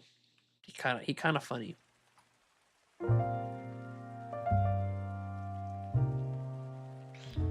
Arguably one of the more underrated slashers is Candyman.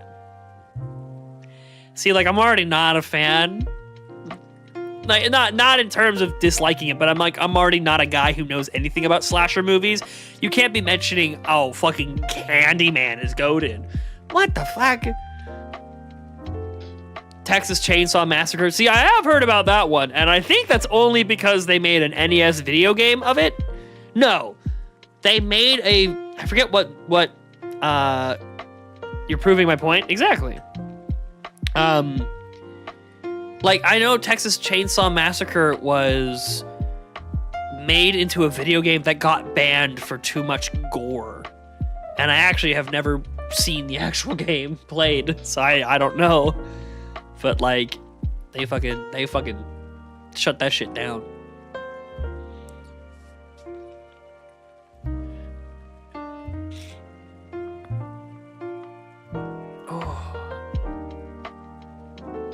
Oh, man. Oh.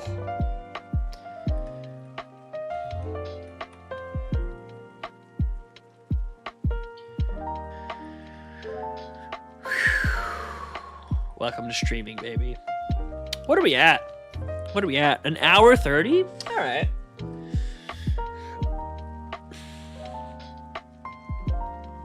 TCM kind of hit different than the other slashers, mainly because of the obvious indie development. Yeah.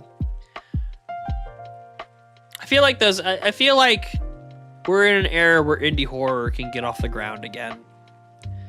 What was the other one? The one that was meant to look like a bunch of high school kids just filming in the forest or something with like camcord. The whole thing was shot on camcorders in a forest or something. The whole movie was shot like a documentary. Dude, that's kind of hilarious. It makes me think about those, what do you call it? Those PSAs for like workplace safety and the canned like delivery of every line. So that kind of makes it more terrifying. It's not horrifying that it did happen. It's more horrifying that it could happen. Oh. I wonder if, I guess that must have had an actual effect on people, because I feel like people back then probably watched a lot of documentaries and stuff, yeah? They do today too, but like, you know, is that how people were back in the day? I don't know. I don't know everything. It fucking sucks, but I gotta deal with it. I don't know everything.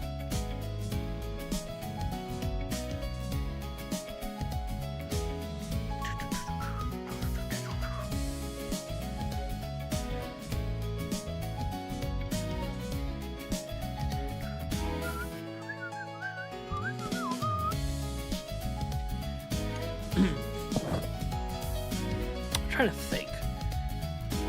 Also, it looks like I'm like not centered in my camera. There's a lot of things wrong with me. I'm so bad at this.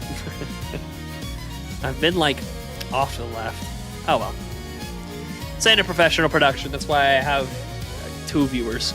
And I think one of them is me rewatching the stream to make sure it doesn't crash. I know how much you love that movie. Alien is considered a slasher movie. You must have me confused with somebody. I've never seen Alien. I know about Ridley Scott, the badass woman in that movie, and, you know, I know how the movie goes. Everyone fucking dies. She gets in a big yellow fucking thing and punches the shit out of the alien, and he gets to live. But, like, I don't know. Nope. I think I watched one of the like modern day Alien movies, like Alien, I don't fucking know what it's called. I don't know. I don't even know how to look it up because I don't know the name of it. One of the newer ones that aren't received as well.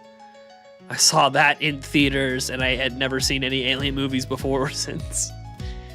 I'm sure many people are very happy about this. I'm sure this brings much joy to many a people. I thought it was a subtle allegory for motherhood.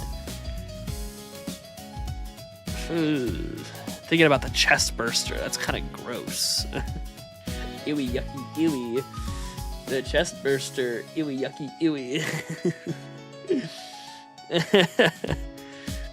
But according to my other streamer friend, she says it's super obvious with the sequel. Wow, that was intentional. Yikes. Yeah, you know, if you're a woman, the thoughts of a fucking baby busting out of you, it's probably pretty scary. I'll give it up. Just didn't think they were going to make a movie about aliens on that concept, but fair enough.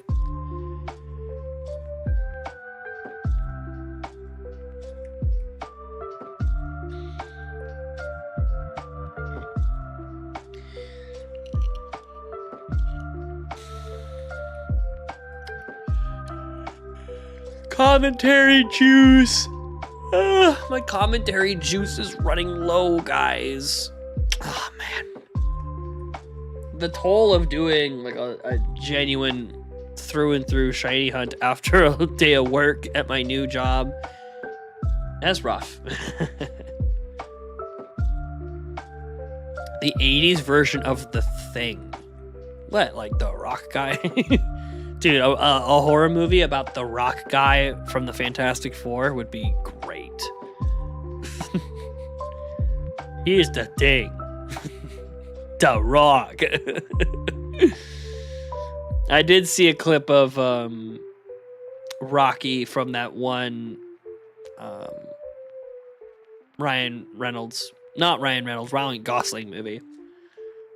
Can you lock the fuck in? Question. Little Rocky and Grace. I haven't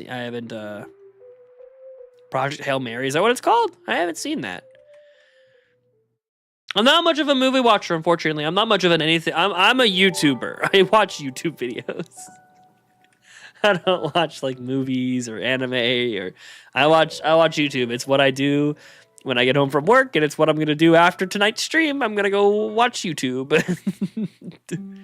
Because I never want to watch a movie while I'm trying to fall asleep, because I am concerned that I will miss things and have to rewind, and I won't know how far to rewind. I'll wake up in the morning and it's like, dude, that fucking character I love died. What? They're all sad that he died. It happened while I was asleep. I don't want some shit like that to happen. He's called Rocky, and Ryan named his wife Adrian. Huge reference to Rocky with Stallone. Okay, I believe that. Seems like a fun movie. I don't, like I said, I watch YouTube videos. I watch funny people do funny, silly things, like Zane Gaming do Pokemon quizzes for his friends, or Jimmy here doing Try Not to Laughs, or Chris Heroes playing Pokemon Unite, and I could go on and on and on about stuff that I watch.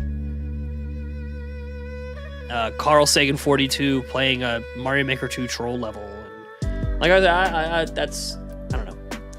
Written by the same guy who wrote The Martian. I've heard that's a good movie. I've seen clips of it. I haven't seen the full movie.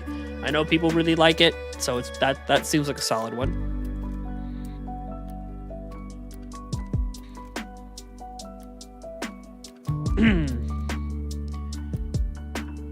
I promise you, if you did a thing of like, oh, surely you've seen this movie, and then just list a bunch of them, you're going to be vastly disappointed with my answers. And I think, if I had to guess, the thing that would hurt you the most is not the movies that I haven't seen, but the movies that I have. I think that would hurt you. Going back to The Thing, it hits really different since we experienced COVID. I think we may have had this conversation before. You've mentioned there's a movie you wanted me to see that is more impactful after COVID. So I wonder if this is what you were talking about, or if you have another movie that fits this category of it hits different after COVID. You should watch it.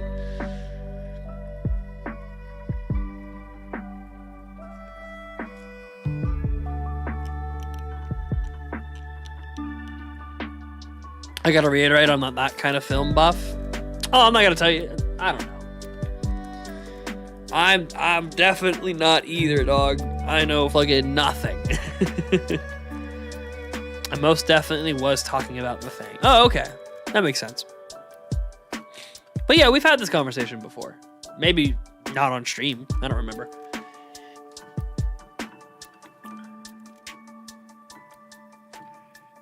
Golly. Not again.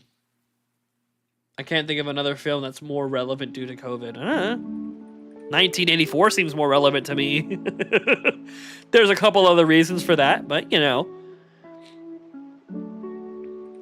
Oh no, I'm not. Yes, 1984, but the one that I meant to bring up was Brave New World. I don't know if either. I know 1984 is a movie. I don't know if Brave New World ever got made into a movie. It probably did.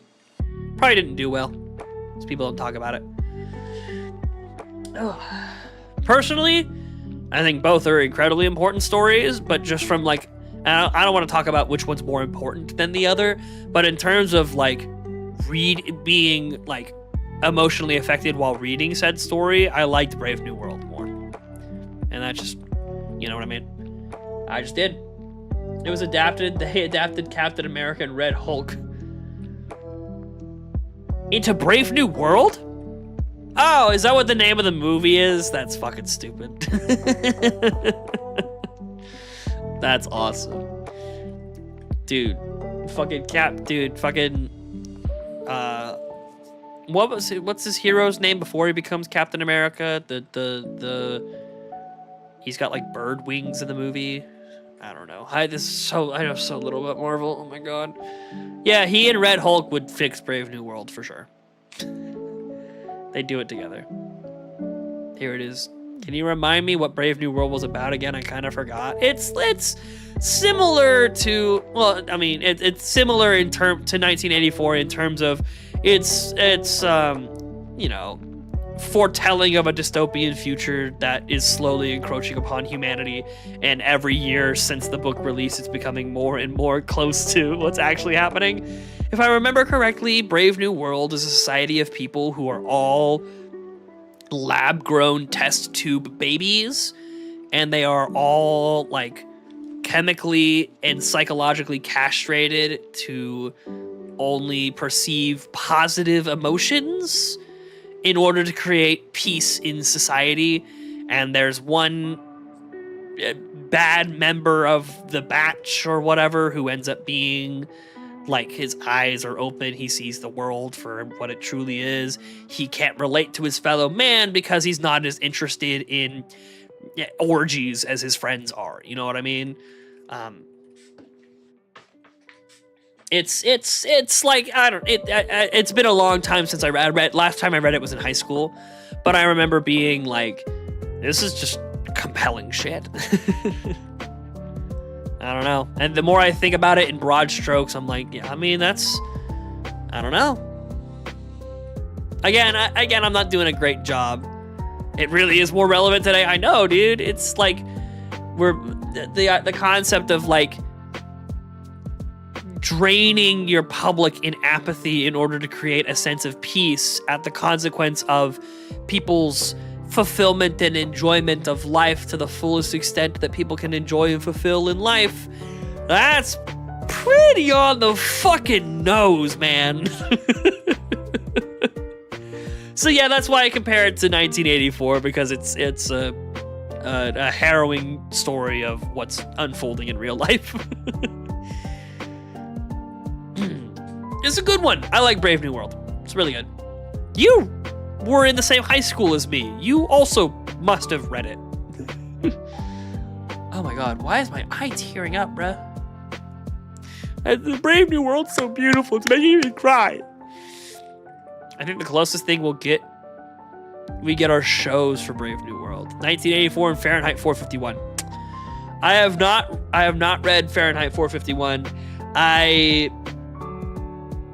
The story is about book burning, right?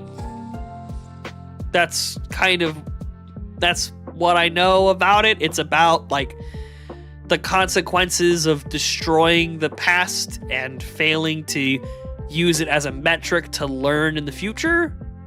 Something like that.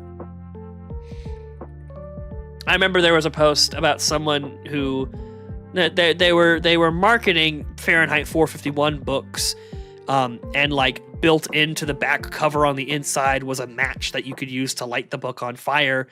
And people were like, oh, this is so stupid. You know how bad book burning is? And everyone's like, dog, that's the point. I remember that got a lot of late epic owns in like 2010's Twitter and Tumblr and shit. I think I was so mad about the Dracula essay that I don't even remember what our other books for senior year were about. Oh, it's funny. I'm the complete opposite. I don't remember reading Dracula in my senior year of high school. I don't even remember that. I kind of do, actually. But I don't remember anything I had to do with it. I do remember reading it now that you mention that. But I don't remember having to write an epic essay or anything. Dude, speaking of stuff that we read in high school, what about fucking, what's it called? Dante's Inferno. Dude, the best books that we read in high school are Dante's Inferno and Beowulf. Nothing comes close. You know who loves Beowulf? My brother fucks with Beowulf. Inferno was sick. I don't know if I still have the book, but it is the one and only time in my entire life where I actually like annotated a book. Like wrote on the pages, got sticky notes sticking out of the book, and color coding those sticky notes to cover other parts of stuff. We read Frankenstein in high school? I mean, I guess. I don't remember doing that, though. I believe you, but I don't remember doing it. Nah, Beowulf was a goat. Dude, Beowulf is goated. People don't get it. Beowulf's a beast. It's like the oldest story ever written in English. Not the oldest story ever. That probably comes out of like China or the Middle East or something. Mesopotamia. But the oldest story that was originally written in English is Beowulf, and it's badass. He's just a freak. He's just a freak of nature. It's sick. We love Beowulf for that. We love that. We love that guy. We love every minute of it. Yeah, it was early on. It wasn't by our senior year. I become hyper aware of something, and I don't like it. Watching myself talk, I'm a little disheartened by something I've taken notice of.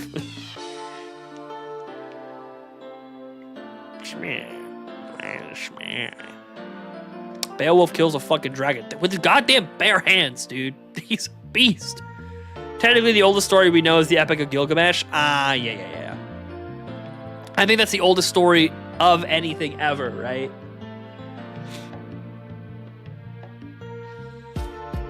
Although, actually, I think the oldest English story ever is the Canterbury Tales, right? I don't know. Beowulf, oldest, what? One of the earliest surviving literary texts from English. At 3,000 lines, the longest epic poem in Old English, the language spoken in Anglo-Saxon England before 1066. Yeah. Maybe it's the oldest epic poem, or there's some metric to it. It's the oldest something. Who knows?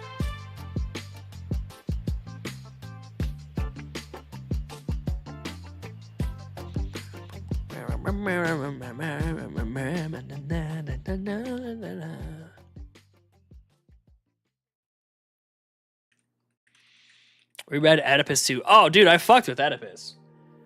Poor guy, but that was a good story. Dude, I love the Greek stuff. I really do love the Greek stuff. I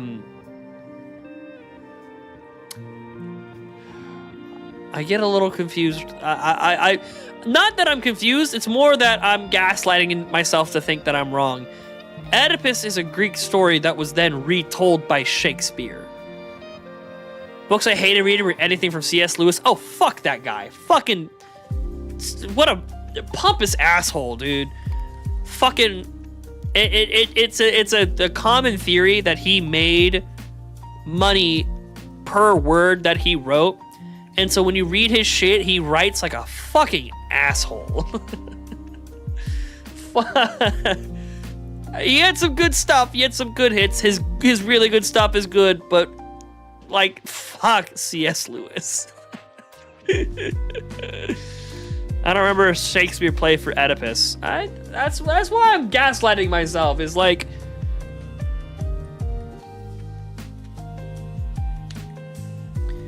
don't think I'm smarter than you by looking this up. I don't think Shakespeare did anything with Oedipus.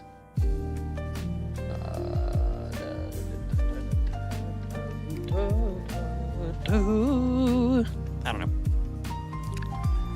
But no, I love the Greek stuff. The Greek stuff is so good. The Odyssey, Oedipus, fucking, I can't think of the names of other stuff, but just like all the little stories too, the ones that aren't as long as stuff like the Odyssey. Very good stuff. I love it. It was a dumb C.S. Lewis book about the guy going to Mars. Dude, I know what you're talking about. I can't believe I know what you're talking about. Hold on. The Space Trilogy? C.S. Lewis Goes to Mars. Shut up. Out of the Silent Planet? That's probably it.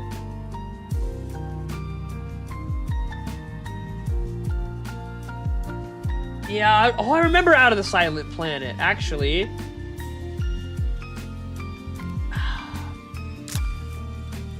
I don't know. Like, I want to bash on C.S. Lewis, but like, dude, I remember reading Out of the Silent Planet in high school and being like, I love this.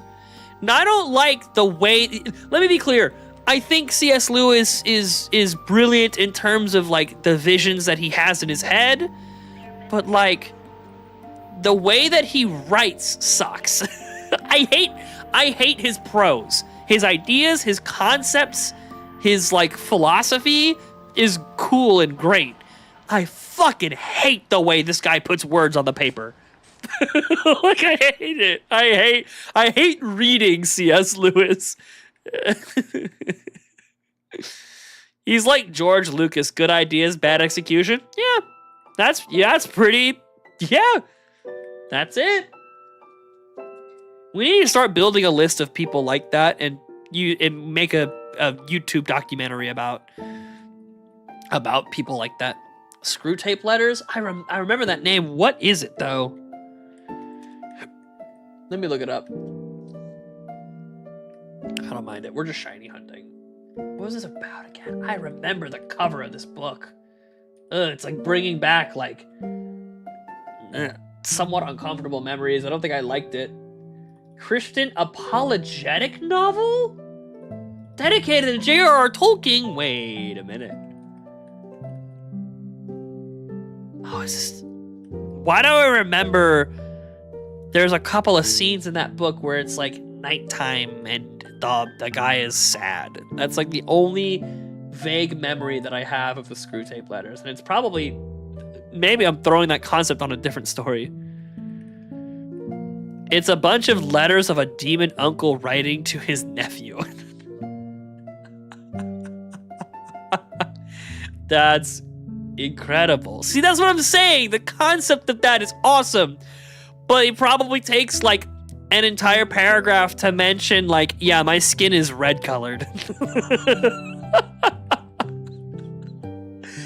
Second paragraph, I have a big pitchfork. Like, I hate the way C.S. Lewis writes. He's like, and beside me, just simply over there in that direction, nearby me at all times, the thing that I think about constantly is a big, red, bright red scepter. This scepter is big and mighty and has been used in many different ways. It also has point-end tips that I can't really emulate C.S. Lewis's writing, but it's so like, as somebody who rambles, C.S. Lewis, you gotta chill the fuck out. I ramble in my spoken word, not my written word. Fucking lock in and be concise, God. I nailed it? Ah, well, hey, you know, I try my best. But like, that motherfucker will this motherfucker is a professional beat around the busher. Like, it literally is. Oh, man. Funny guy. You probably wouldn't like reading Lord of the Rings either. I will tell you, in middle school, I tried reading them, and I hated it. You're exactly right.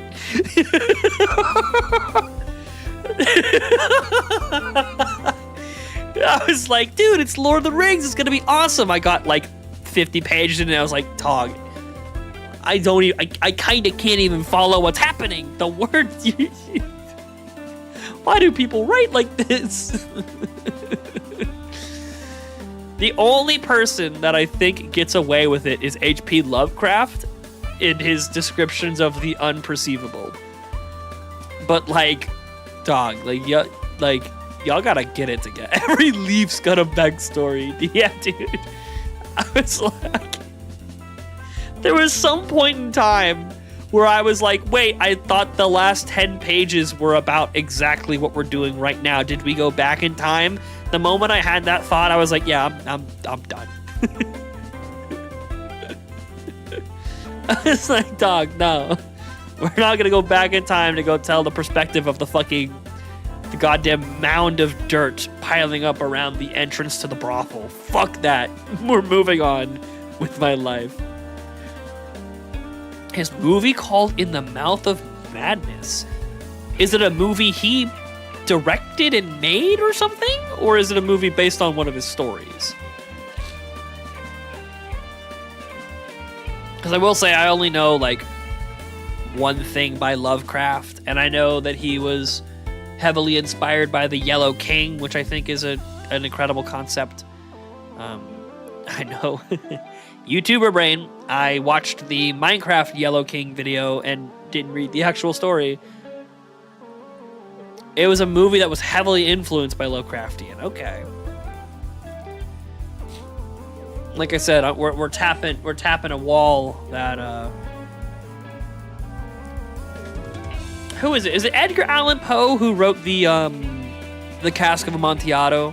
Because I love horrifying stuff in those kind of bite-sized chunks. I love the Telltale Heart, the Cask of Amontillado. I don't think that may have been written by the same guy. That was Poe. Yeah, I fuck with Poe. Poe's cool. Again, a motherfucker who can get to the point. Being concise is the key to the universe, man. Why we gotta fucking why we gotta do all this bullshit, man? Just fucking get to the point. Oh my god. Again, as somebody who personally rambles, I know I'm not the best guy to say this, but like, fucking today, Junior. Fuck. Ooh, excuse me. Raven, Pit, Pendulum. Oh my god. This is the consequence of me trying not to burp on stream. Now I have the hiccups. I hope you're all happy.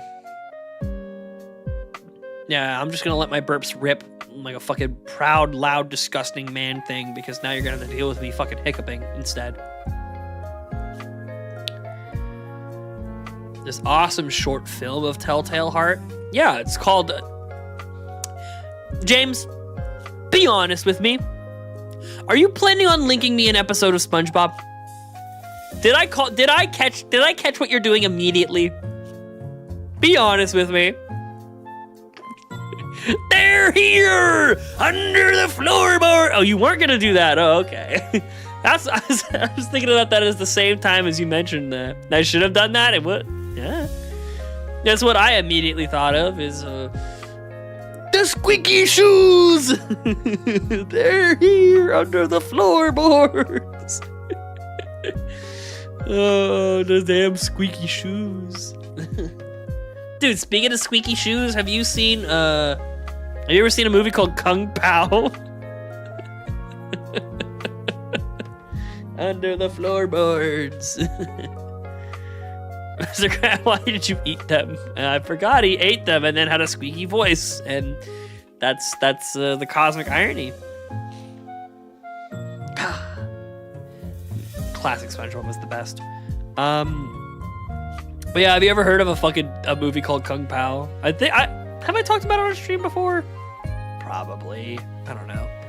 Fucking hilarious. I did not hear of that movie.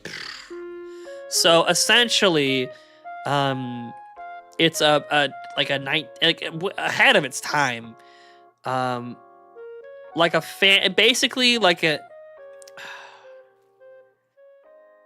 It's like Dragon Ball Z abridged, but for classic era karate movies.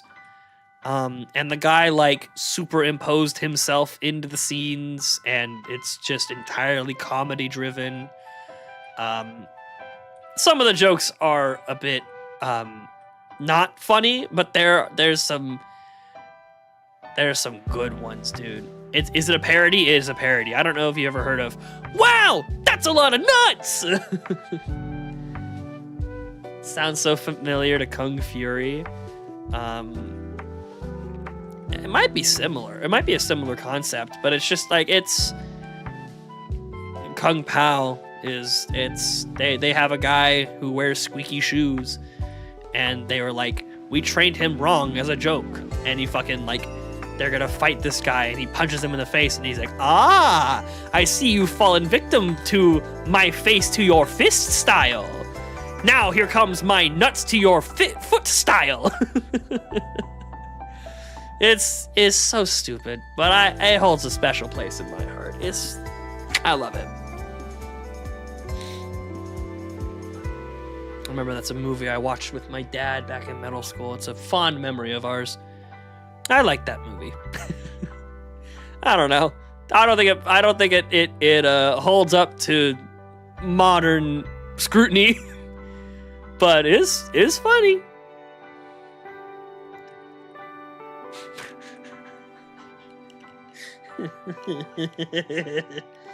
Whatever.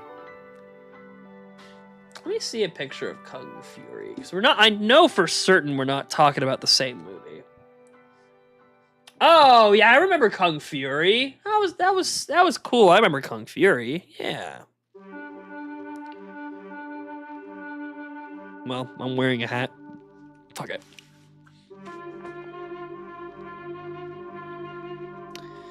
Alright. I've saluted the Mandalorian song. It's time for me to get a shiny Pokemon. Come on. Oh, fuck. Fuck. Yeah, the movie Kung Pao is much older than Kung Fury. I think Kung Pao was written in like the 80s? Oh, never mind. It was made in 2002. Well, it uses footage from like 80s Kung Fu movies. That's why I thought that. Whatever.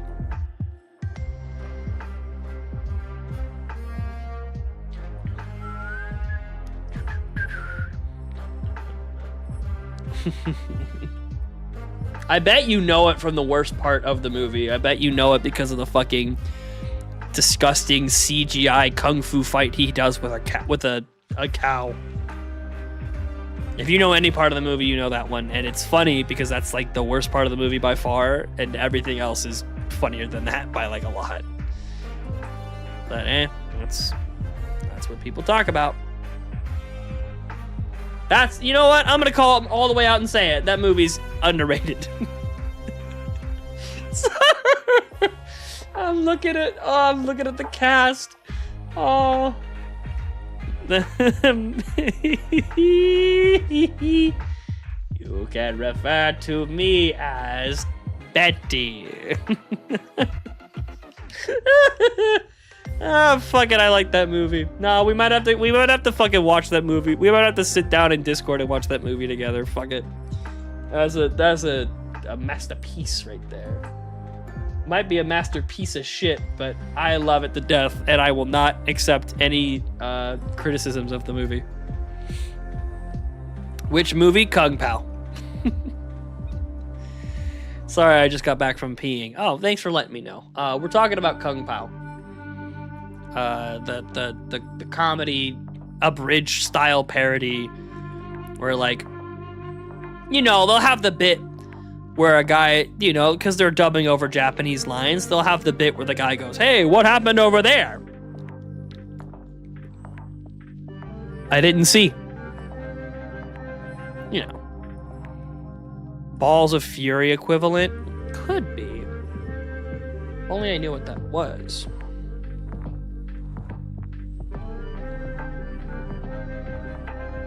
What the fuck is this?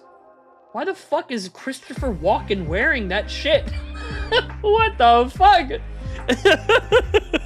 Why do they make him wear that shit? That's in 2007, dog.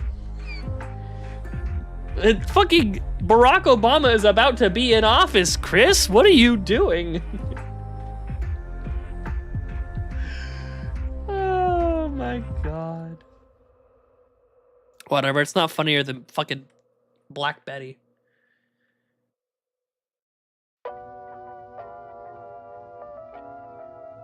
Wait. Why am I seeing these words?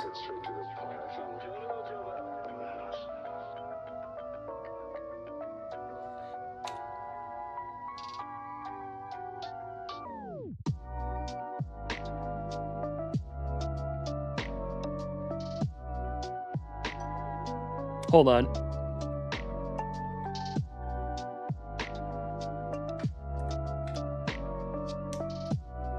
Oh my god.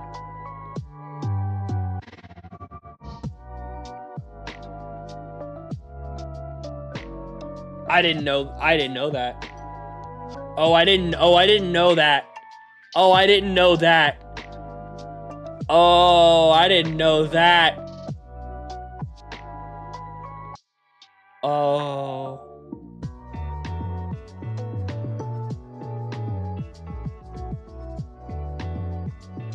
Oh. Wait, is this a different... This is different... I'm sorry, I'm having a whole fucking moment over here, man. This movie was written, directed, and the main character is Steve Odenkirk. Not Steve Odenkirk.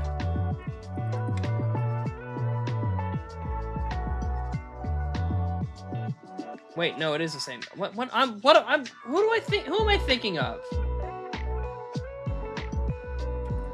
Sorry, I'm having a mental crisis over here.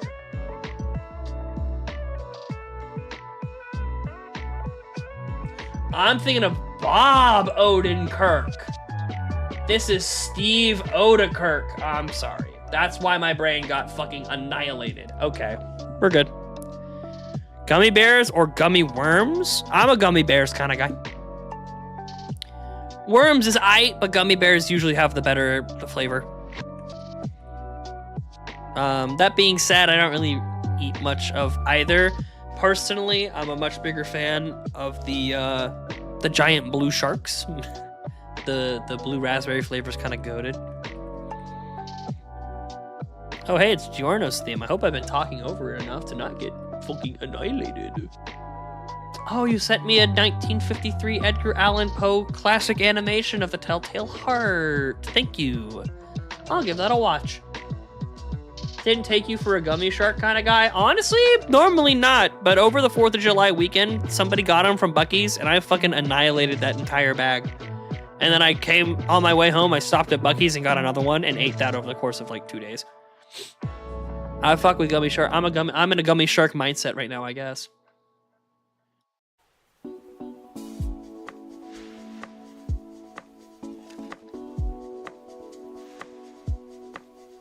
Please watch it, you may like it. Yeah.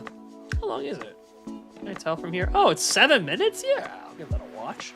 I'm not gonna watch it on stream. Sorry, losers, you don't get to watch it with me. That looks nice. Looks good. I don't know, when it comes to candy for me, I'm not typically much of a gummy kind of guy. I don't know. I'm gonna go eat dinner, BRB. All right, brother. Talk to you soon. See you when you get back. I'm all alone again. Out on the range, I am alone again.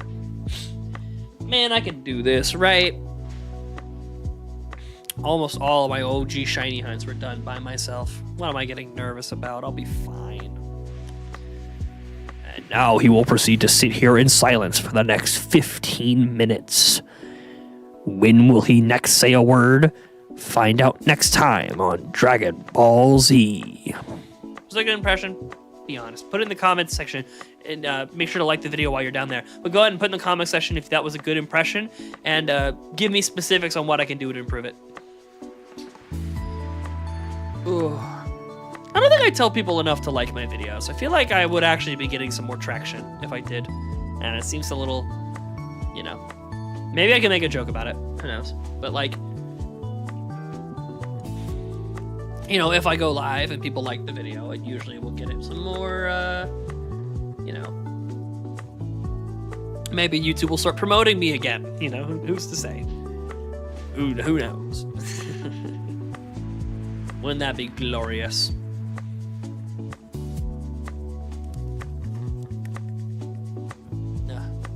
Now I'm just sitting here thinking about my fucking Far Far West run that I did last night. I made it all the way to the on Nightmare Run by myself. I took 2 wrong perks and now I have max health of 60. I'm on the boss. He's got like 5 health left or something. And as I'm running over to grab a health bottle, no, well, it's not 5% probably, not enough to like shoot him before I'm gonna die. So I run over to grab a health bottle. On my way over there, a shield guy hits me for like 20 health and I die. I'm just sitting here thinking about that shit, man. Like, the bottle was in my hand. I was popping the cork. I was gonna make it. Ah, boy. I did so much too. I activated 2 storms accidentally during that run and survived them both. All to just die at the end to, I don't know, health greed? Can you even call it?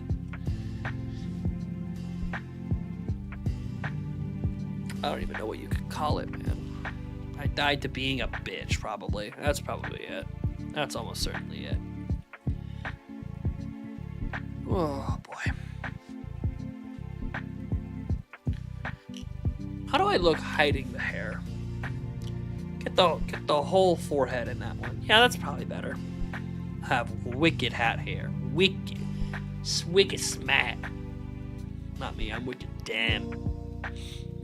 I'm wicked damn as fuck. Wondering if I should angle the camera down or not. Let's see what happens when I'm a little bit more heightened. I don't know. What do y'all think? I have the camera in an awkward position, so I don't usually like to point it down like this, because it kind of feels like everyone watching me is kind of like, you know, they're watching me from on high. This feels a little bit more like, but this also makes me feel like short to be framed like this. I don't know.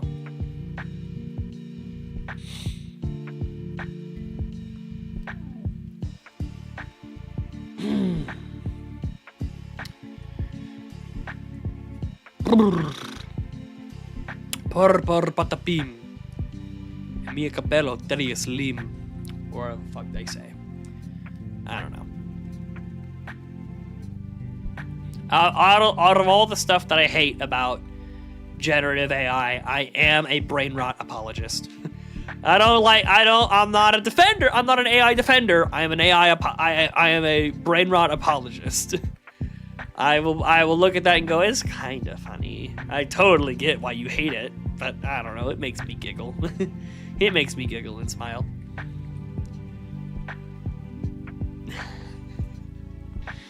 Especially the one concept that someone came up and a bunch of people are animating is like just some normal human teaming up with Tung Tung Sahur, the fucking baseball bat guy, in order to take down all of AI. And it only shows the ending where they're like, we did it, we defeated all of AI, the AI slop is dead. And the human turns over to Tung Tung Sahur and he's being fucking Thanos snap disintegrated, and he's like, Tung Tung, Tung Tung? Tung Tung goes, it is okay, for I will always be Tung Tung Tung Sahir. And then whoever is dubbing it, there's people who've redubbed it, every time they fucking send the no scream, dude. I love it. I love it. Hey, who? Whoa, whoa, we're getting so many shinies. Whoa! Chill, slow down, man. We can't be having all these shinies, bro. Holy shit. I kind of like the fact that it's been like 2 weeks since I did any shiny hunting, because now my brain is like attuned. I'm not living in a world where I'm remembering what the game was like at one-time speed. I'm only existing in a world where things move this quickly. So it ends up being like better. Oh shit, rocket battle.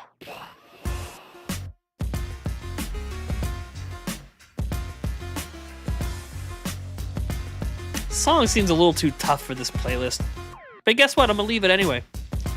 I've mentioned it before. I'll keep mentioning it over and over and over again.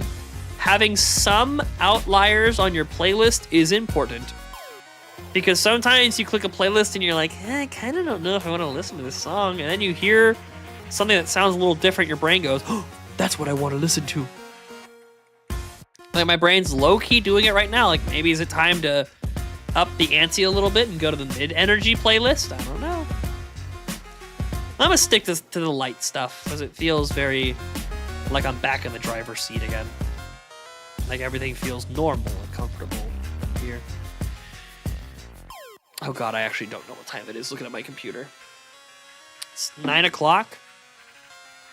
Can I make it to 20,000 encounters? Am I ready for that mentally? I don't know if I am. I don't know if I'm ready for that mentally.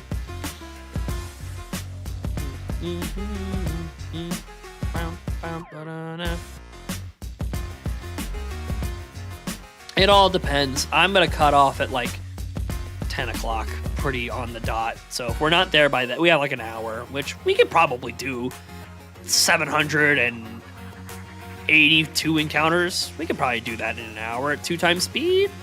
Maybe? I don't know. We'll make a stab for it. Ah, jeez. Because we've already done a little... No, we haven't done 1,000 encounters. I don't know. We're probably not going to make it. Let's see how I feel at 19,500. And we'll go from there.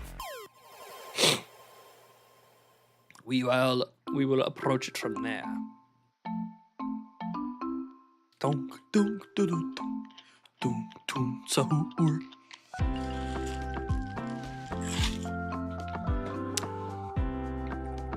As an AI, or as a brain rot, not an AI apologist, fuck AI, but as a brain rot apologist, I did always like the no, la policía, no. That was always funny to me. Fucking Tung Tung Sahur being arrested by like 50 cops as like a cop car starts driving on top of all the others. So stupid. See, the problem is there's people in this world who really can't disconnect the idea like this is AI, this sucks, and any amount of it that is at all impressive is for comedy's sake. Like you should not be appreciating anything that AI has made in any genuine way. You should be appreciating it because it's fucking stupid and hilarious. I think Doug does a really good job of that on his channel. I was watching a VOD recently of him playing this game where it kind of simulates the global economy and it simulates a global geopolitical landscape where you're basically like you go in and you write, I want America to dump millions of gallons of LSD into all the drinking water supply, and then an AI LLM will fucking, develop a story around it. Like, oh, all the Americans are now wandering aimlessly around the country. France is like, that's a problem. We need to fucking stop them.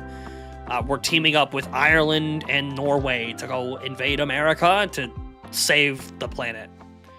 Like and like that, you can look at it. You might be tempted to look at it like, oh, that's a compelling thought and idea. A robot came up with that. But if you gotta be able to parse out the fact that it's a stupid fucking robot writing that shit, and it's just funny little toy, like a toy. It's not like some serious avant-garde shit. It's not some kind of like impressive storytelling or anything like that. It's like, it's kind of like when your kid draws something you're gonna put on the fridge. It's like, oh, that's really sweet. That's mommy, that's daddy, and that's you. Good job, sweetie. But like, they're not a kid, it's a fucking robot, so they don't deserve our time and energy to treat them nicely for what they did. And that's gonna get me killed in the robot overtaking. But that's how I'd want it to go. I would rather be rounded out than rounded in to that group. You know what I mean? If that's the way the world's going, I'll check out. I'll go meet God early. That's fine. That guy's cool as fuck. I'll go meet him early. Yeah, that seems like a cool idea.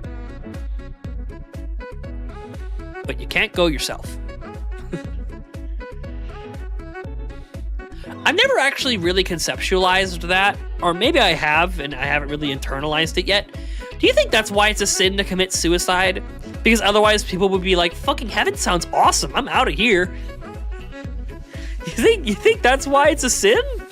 I always thought it was more of a sin because, like, you know, it's the same thing as killing somebody else. Instead of killing another person, you're killing you, who is a person, who is a child created by God and his infinite wisdom, knowledge, and love. But maybe it's a sin just to stop people from killing themselves and trying to punch an early ticket to heaven. Like, fuck this earth shit. Heaven sounds awesome.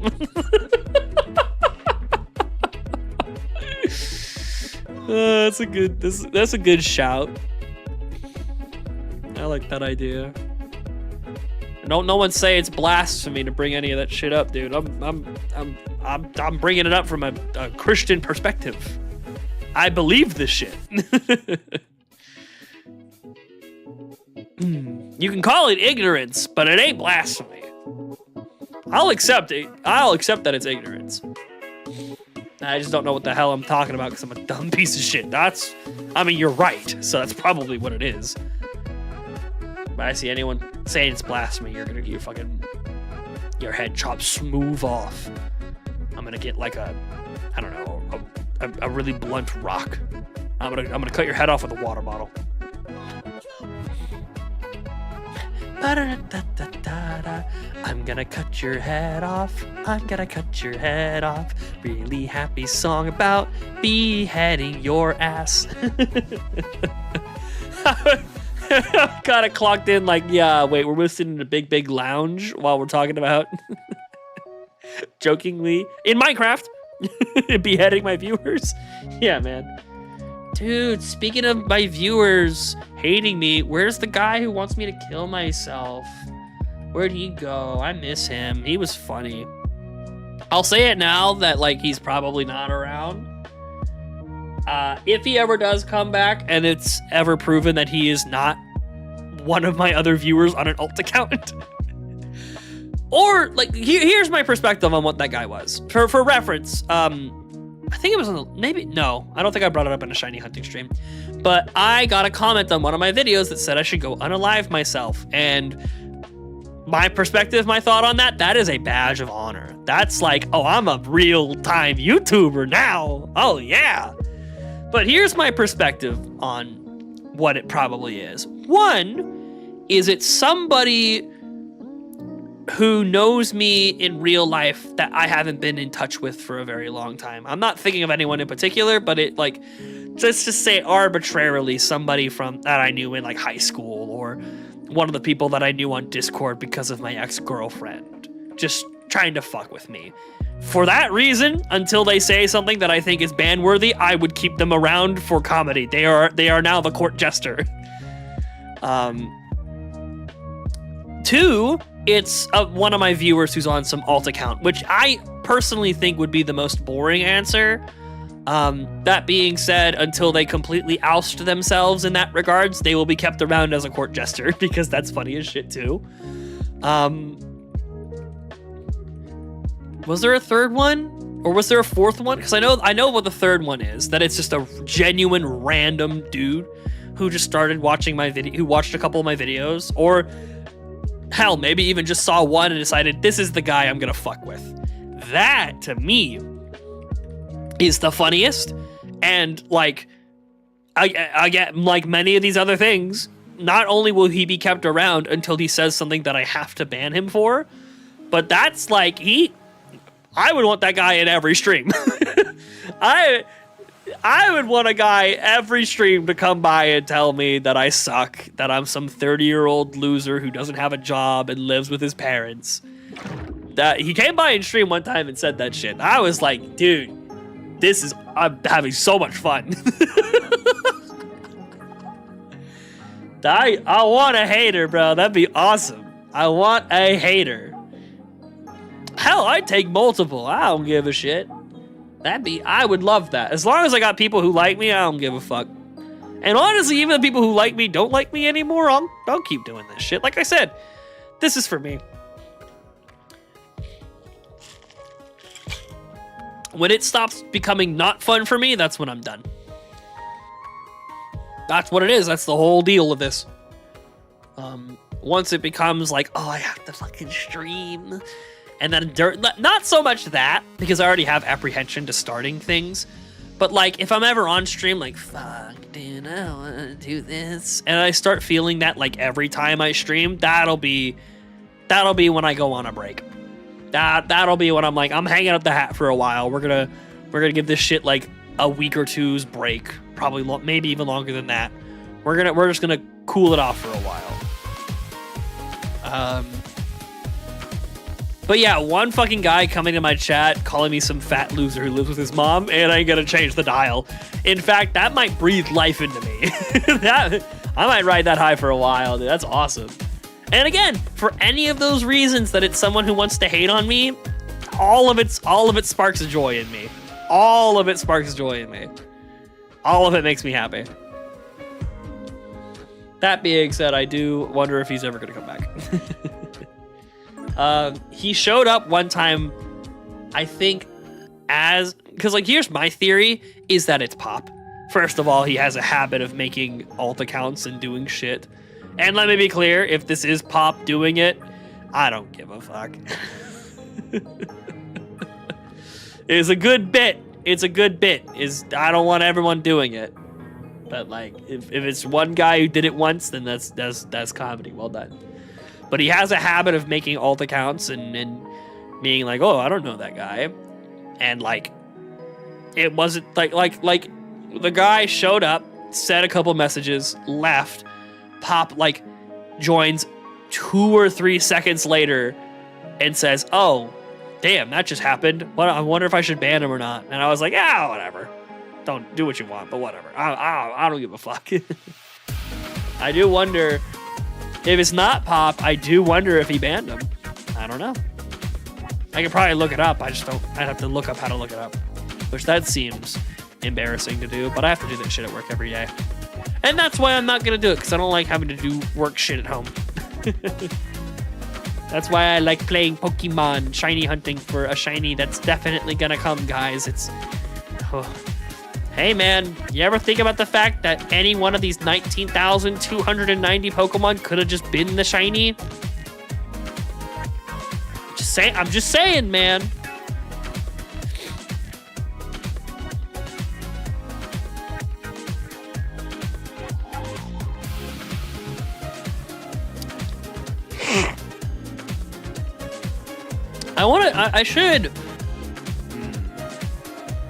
I feel like a lot of people, if I polled it on the Discord, a lot of people would just say the highest number because funny, haha. But I genuinely wonder what people would consider the point where it's like, dude, just fucking RNG manip for the shiny already. Like, at what point do we get to that juncture? You know what I mean? Like, I'm not there yet. Like, I think the bare minimum for being like, yeah, let's RNG manip the shiny in would be 30k. That would be the lowest I would go for it. But like, I do wonder if I made a poll that was like 30k, 35k, 50k, 50k plus. I'm pretty sure everyone would just pick the 50k plus, like, hee hee hee hee. It's the biggest number. It means he has the shiny the longest. And then if I left the answer, if it open-ended, it would just be like, 6 million. You can gen it in after 6 million encounters. Like, that, no one's going to take the poll to any serious heart. You know what I mean?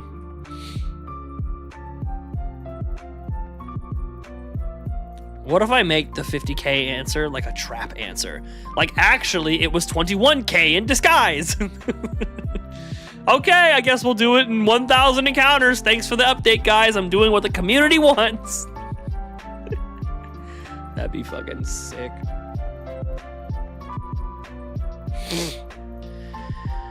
Oh, boy. Good stuff. Good stuff. Welcome to the Shiny Hunt.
Hey guys.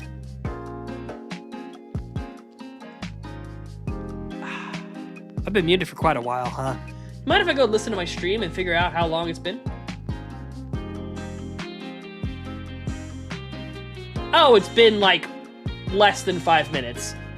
Ah, that's fine. I can live with that.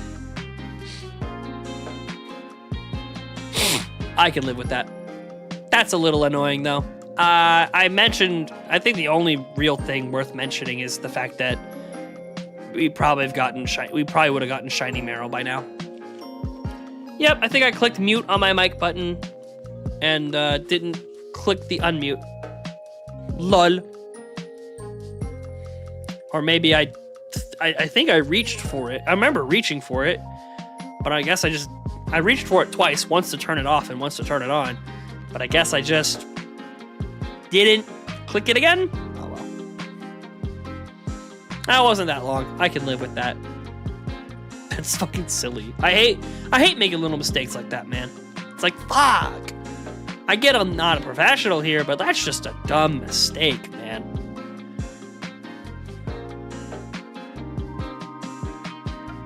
One that wouldn't happen if I was a bigger streamer, you know what I mean? Like, not to bemoan the size of my community, but like, if there was someone here to be like, hey, your mic is muted, you know, that'd be nice. That'd be fucking sick. Yeah. Like I said, I'm doing this shit for me. It ain't for the views, it ain't for the fans, it's for having a backlog of stuff that I've done, you know, to look back on and remember fondly, because honestly, I don't have a lot of that. I'm not much of a picture taker. I'm not much of a... I don't have the best working memory of stuff I've done in the past. On top of all that, I, especially growing up, didn't really hang out with people much or, you know, go out and hang out with friends all that often. As often as I should have.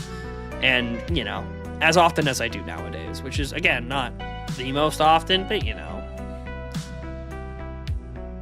Growing up, it was like never.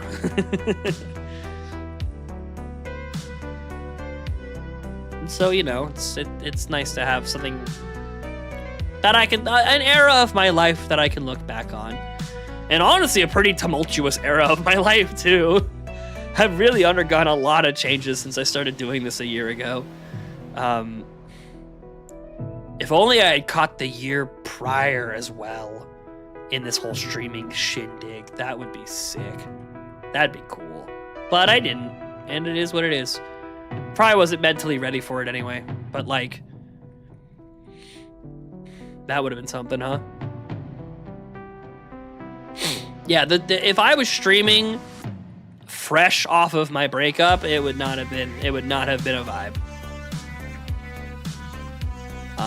But you know, it would have been cool to be able to have something concrete to look back on and be like, look, I'm so much better than this guy. I've talked about it recently, so I'll give you the real spark notes on this story. Very recently, I accidentally came across a picture of my ex-girlfriend, and I couldn't describe the feeling at the time, but eventually I figured out that the feeling I got when I looked at a picture of her was like genuine disgust, to like the same level of as the disgust that I feel when I see people celebrating the death of an innocent person. I got that same feeling when I looked at a picture of my ex-girlfriend. It's like, dude, I'm growing. That's awesome. Look at that. That's called growth, baby. Fucking sick. Oh, man. Very, very cool.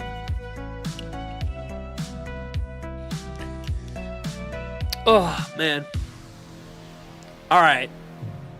That's it. I'm putting it all on 17 black on this next encounter. I'm putting it all on 17 black. We're gonna put the whole fucking house shiny right here. Here we go. 17 black. Let it ride. We'll try it again. 17 black. Okay. Go ahead and reset to preserve repels. Oh my god, we're going back. November 14th? That's really when I started this challenge? Oh fuck. I was in Twin Leaf Town. I wasn't even at the beginning of the game. We beat Gregory on Route 215, dog. Craziness. It's always Kadabra first. It always makes my fucking stomach hurt every time Kadabra shows up first.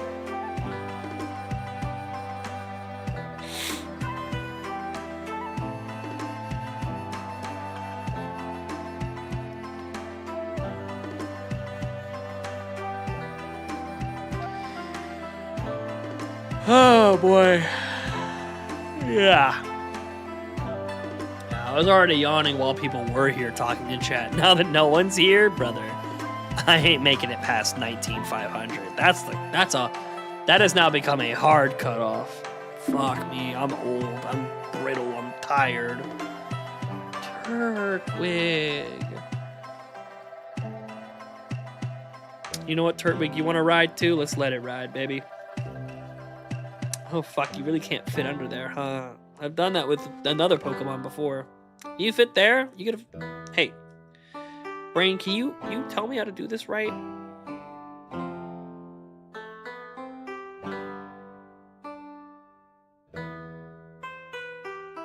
There we go. This is not gonna last very long because I'm having to prop my arm up. Also, let me put it on the other side, because I use my left hand a lot more than my right one in these shiny hunts. So let me prop him up like here. There we go. I can hold this much longer than the other way around. Yeah. Me and Turtwig Rootsu are going the fucking distance tonight, baby.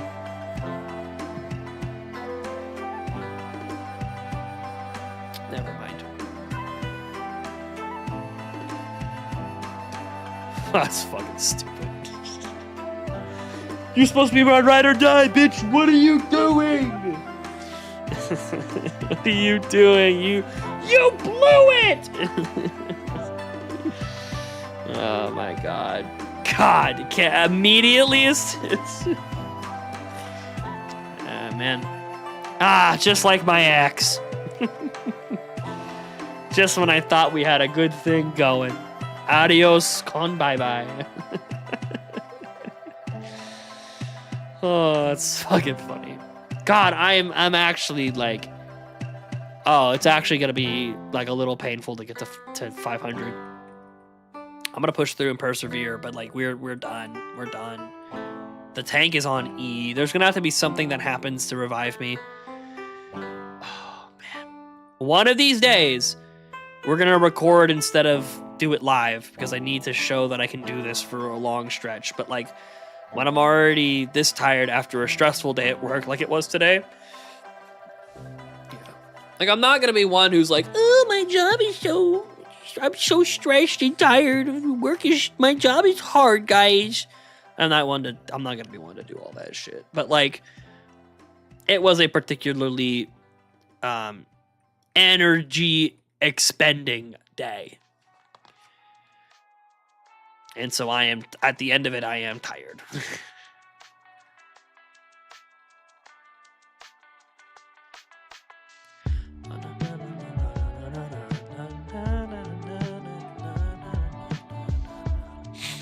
It also has not been very helpful that I've been listening to the Lullaby Ass playlist this whole time.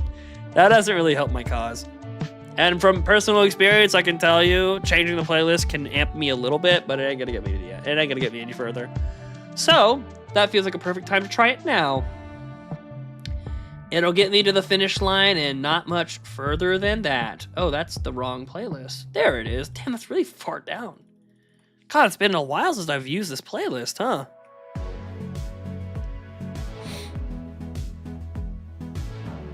Bum, bum, bum, bum, no, no. Alright, this is gonna be gross. I gotta sniffle. Yeah, y'all didn't need to hear that.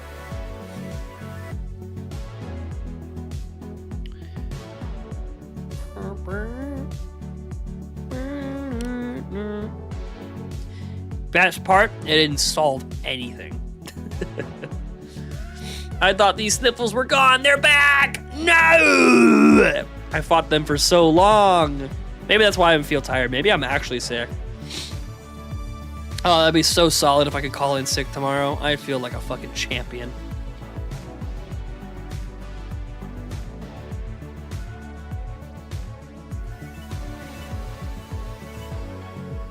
That's one thing I never really did at my previous job, and I don't know, and I hope I stay kind of similar to it in this one.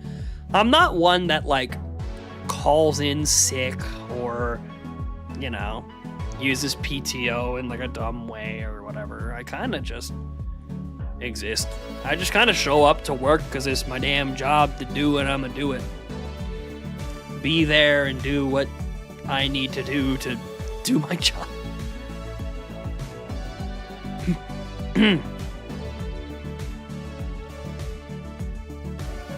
I'm motivated enough to make sure that oh my god, what needs to get done gets done, you know?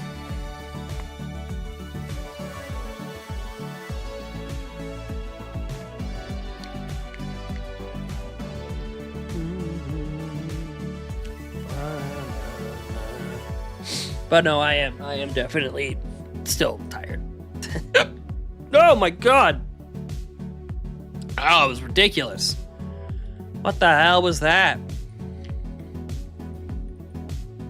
It was like a hiccup and then a burp, and then the burp ended, and then I burped again, and the second burp was a baby barf. Like, what the fuck, bro? My stomach is fucking so mad at me, and it has every right to be. I treat my stomach like shit. I've been saying, I've always said my body, not always, but it's something I've been, a joke I've been sitting on for a while, is that my body is a temple, but my body is like the temple that Jesus stormed into and then drove all of the merchants out of. I'm back. Had to do more work and just got out of the shower. Okay, that's a little TMI, but good to have you back, man. Oh, boy. Ooh. I'm just bemoaning that I'm some old, tired man. Back too? What the fuck? I'm getting wombo comboed out here. They both show up at the same time? Damn. You want to hear more TMI? You know what? Yeah, sure. I don't really want to hear it, but like the fact that you're about to type it into my chat, I'm down for. I'm down for you to put that out on the internet in a public setting. No, I'm down for it. Go ahead. Go ahead.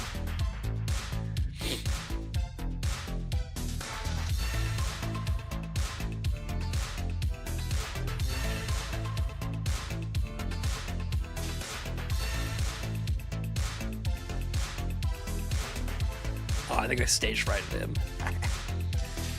Oh, boy. But yeah, while y'all were gone, I've just been bemoaning the fact that I've been feeling a low-key sickness, like, all day. And now the sniffles came. And while y'all were gone, the sniffles came back. The fucking sniffles have returned. Oh, you know what? That's actually horrifying. All right, man. Thank you. That's actually awful. Oh, man. That's great. Thanks. Thanks, man. Yeah. You know what? I actually... Yeah, no, we actually... Yeah. I'm at... Yeah. Yeah. How do I fucking... Okay, yeah. Oh, wait a minute. It only works, like, some fucking times? Whatever. The point of it being funny is already gone. I was gonna time you out for, like, 10 seconds, but the funny is already gone. It won't be funny anymore. My entire back and shoulders are in pain, like rolling over in bed is sharp pain. From working out? Oh, sore, were you like sitting on the floor type of shit back pain? Or like, is this a working out type of back pain?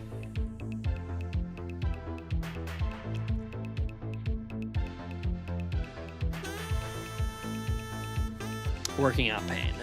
Yeah, but you might be pushing yourself a little hard.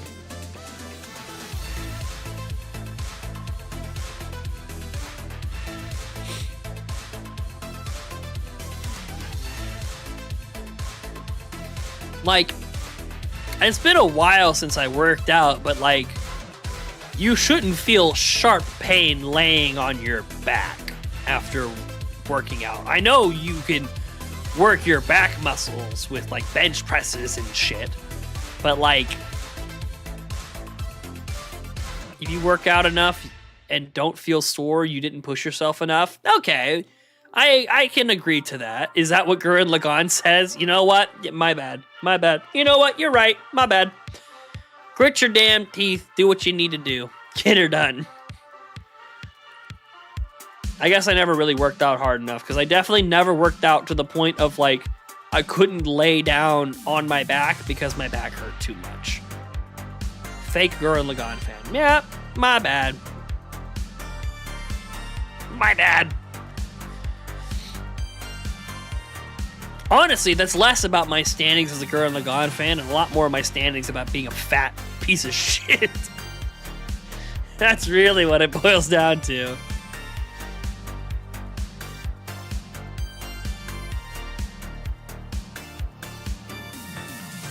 That's a funny meme, James. Why did you DM it to me? It's a good meme. I like that. It's funny. But it's not terrible pain. I can lay down and sleep. It's just mildly uncomfortable. Okay, well, see, I never know with you, because like on one hand, that sounds true. Like that's a lot more understandable. It makes more sense. But you said sharp pain. I don't know. But you know what? Whatever. If you're fine with it, do it. You're fine. You're an adult. You got it. Your deltoids are still painful from this morning. Ooh, man. Yeah, and my back hurts because I've been sitting like a fucking shrimp all day. I've been sitting... I got posture like this. Yeah, I get it, guys. My back hurts, too. I'm just like, yo.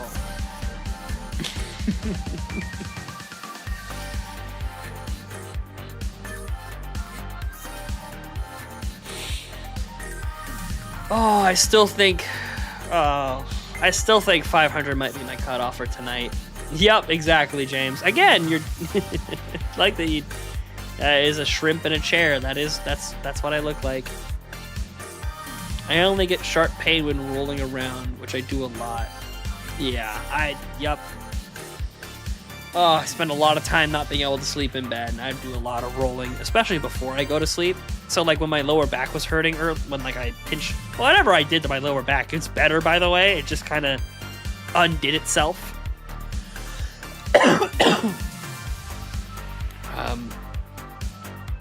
But, what was I saying? Oh, yeah, back when that hurt, I'd do a lot of rolling around, and it'd be like, oh, fuck, this sucks. Every time I change position, it's like, okay, how do I lay in this position without my back being in, like, great pain?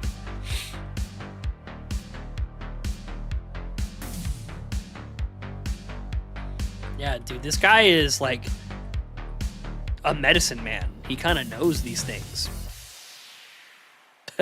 Oh, wait. Yeah, you didn't work out at all today, and you're that sore?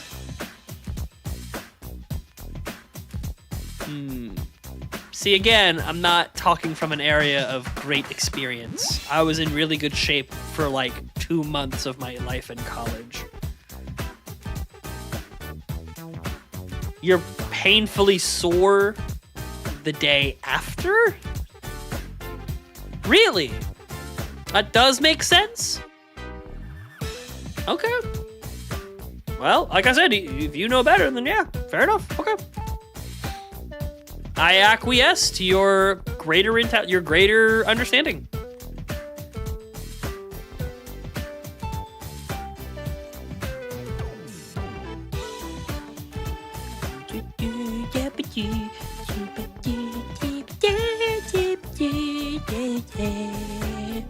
Takes 2-ish days to fully recover. Okay, but like, I mean, that's true.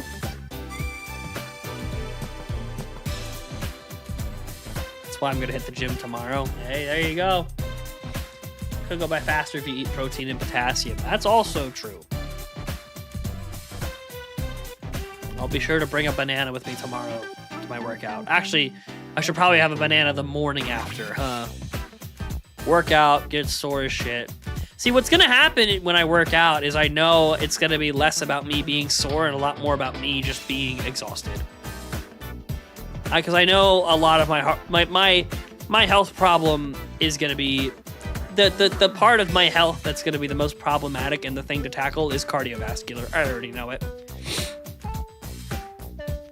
It's gonna be rough. You always have a banana. I mean, me too, man, but I'm not here advertising it like you, dog.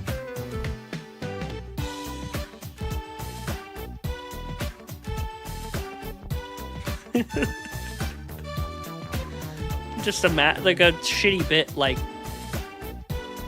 my GF. Do you think it'll fit? Me. I don't know. You think you could fit a banana? Her. Yeah. Me. Good, because my shit's way smaller than that.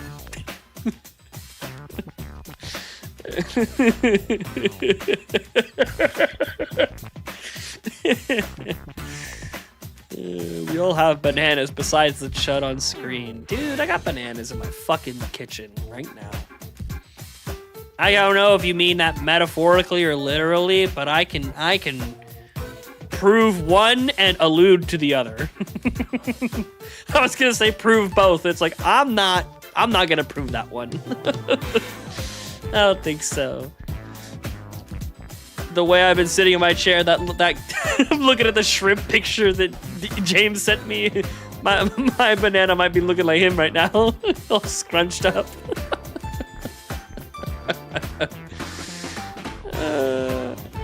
Probably something with arms since I've worked on my leg. Oh, okay, yeah, that's what you're doing next. I see.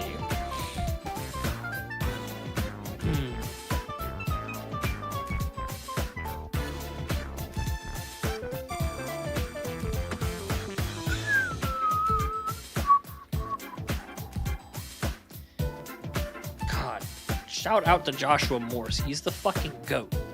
This guy's sick. Hey, Shiny right here. Damn it. Fuck! Oh. He's coming up so soon. I know it. I can feel it. Let it ride!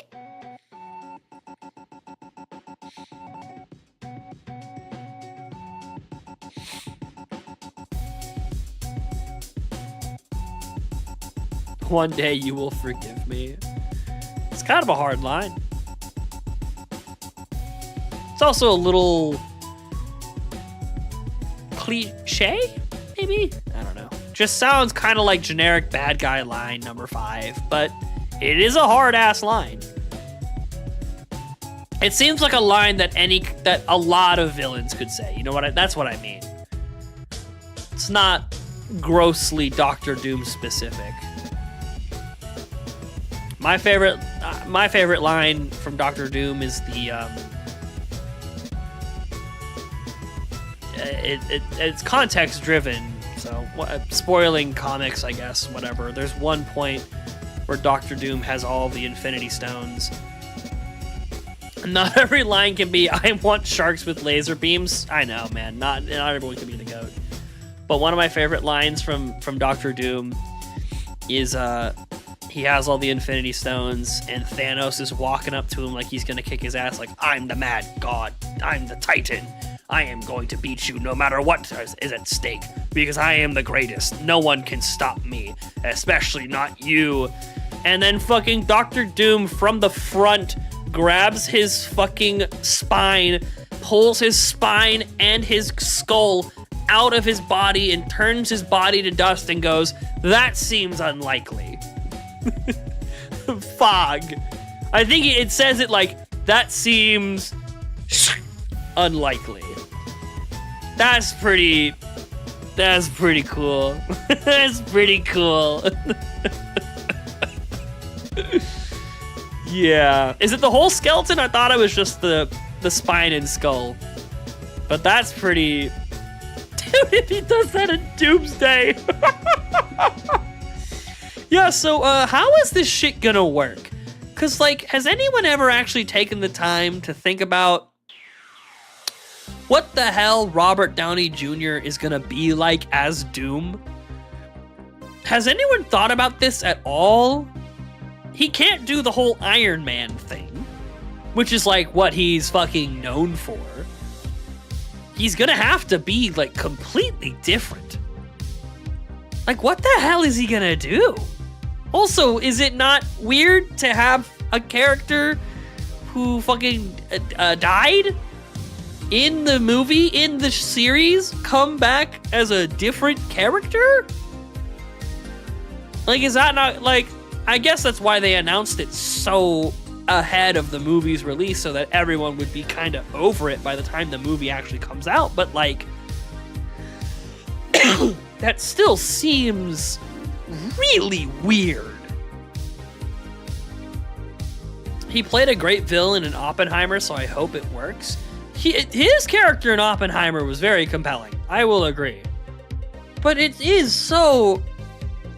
especially because of how distinct his Iron Man character was. And even when you watch Oppenheimer, you can see some of Tony Stark in the way that RDJ is acting. You can get some of that.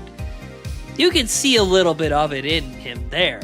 So, like, how are we going to rectify that? My theory is that it's going to adapt a parallel universe where Doom switches his mind with Iron Man. You know what? I'm with you on that theory. I literally am. Because, like, we're at the point of the MCU where they're doing multiverse bullshit. No, I believe that entirely. Oh, shit. Yeah, Shandy, go ahead. I'm sorry. I kind of got caught up in all my shit. I thought I skipped a James message. No, I skipped a you message. I don't mind skipping a James message, mostly because I'm already talking to him, but, like, yeah, it's yours. I feel bad. Go ahead. Friends call me almost every day. I guess I've told myself the same thing. I don't really care as much.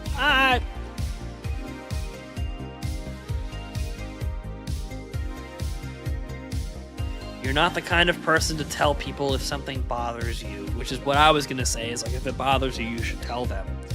And I do think that is healthy, would be a healthy thing for you to do, but, like,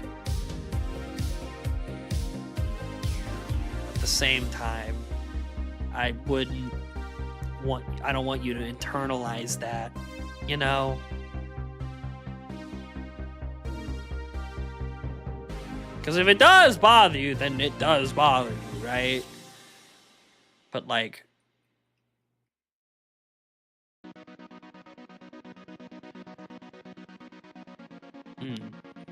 But, like, they've already kind of revealed... Sorry, very briefly to James's point before I go back to Shandy. They've already kind of revealed that it is Robert Downey Jr., so there's no, like, shock to the reveal. You know what I mean?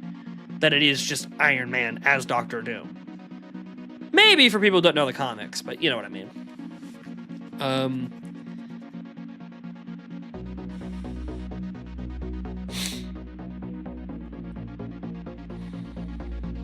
Yeah, I gotta be honest, Shanny. This is a weird spot that I'm in, because I kind of, you know what it is?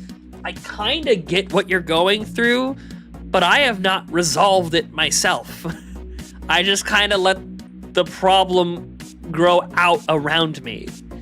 So, like, when I was a kid growing up, I was the kid who would get angry and say really funny and stuff. I would say cuss words, and I would get angry and riled up and do angry and riled up things. So my cousins would always, you know, rile me up. They would get me angry. They want to see me do the funny thing.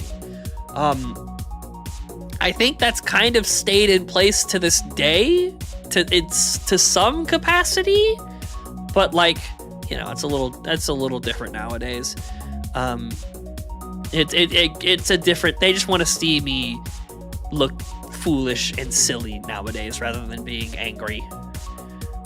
But, like, I never actually resolved that problem. All I did was just kind of, I don't know, didn't really internalize it until I was an older age, and by then we weren't really doing it to me. They weren't really doing it to me anymore.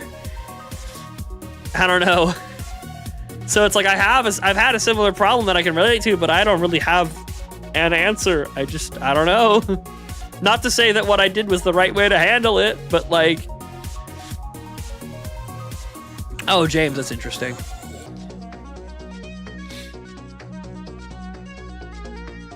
My friends did say they were being honest. What the fuck? I don't know, man. Like, you even approached them like, dude, be honest with me. Are you saying this because that's what you think? And they said, yeah, that's... I don't know. Because, like... I get the sense that if I called you a retard, it would come across differently than the way that they're doing it. Not just because it's me saying it, but, like, I would make sure to do it in a way that you knew I was being facetious, a little snarky, a bit of an asshole about it. Like you would know that, like, we talked about it earlier. It's the idea of blinking when you make comedy, like giving the person I'm talking to some inclination that I'm not being serious. Like, if I were jokingly mad at you, I would tell you that if you say that one more time, I'm gonna come all the way over there and I'm gonna hit you in the head with a water bottle until you turn into a pile of dust. Like, obviously, that's... like, obviously, I don't give a fuck if I say some shit like that, right? I'm being facetious. I'm taking it to an absurd level so that you know that I'm blinking, right? But, like, I think that it's coming across differently when they do it, especially if they tell you that it is... I don't know, man. I don't want to sit here and lecture or anything else or tell you how to live your life or all that stuff, but, like, I don't know, dude.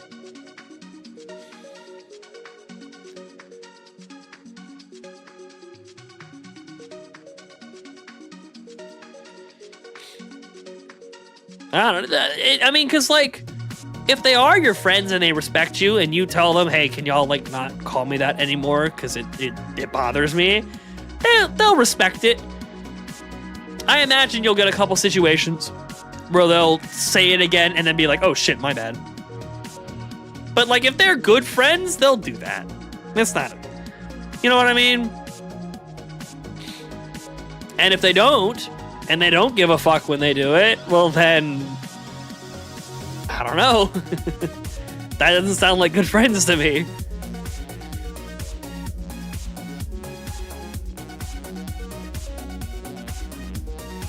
You know. Because, you know.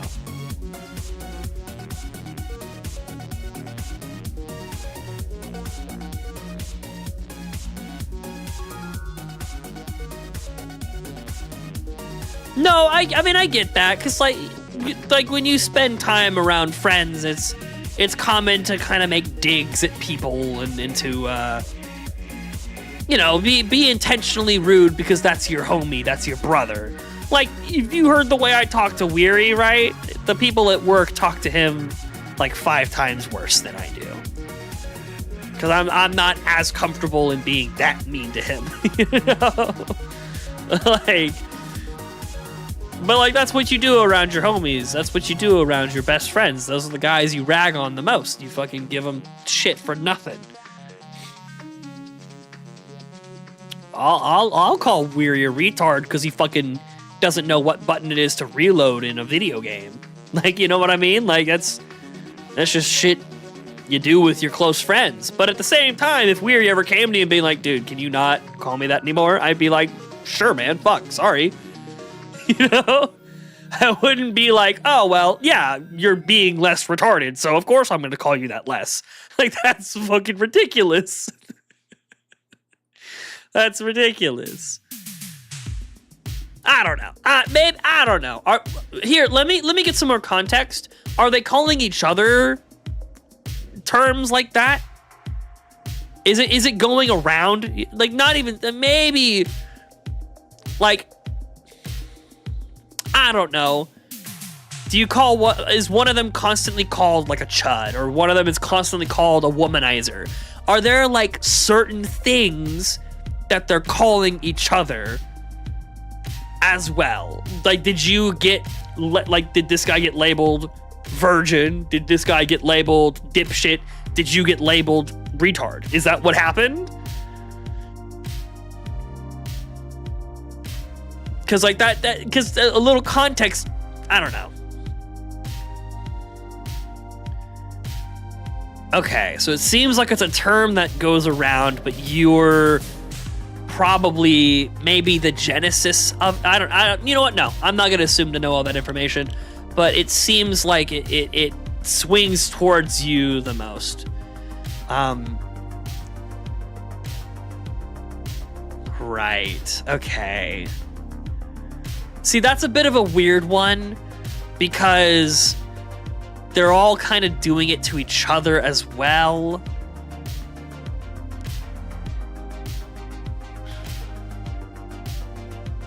I don't know. This is why I never got into friendship drama while growing up. Because I don't know. I was never cool enough to have enough friends to get into drama with them.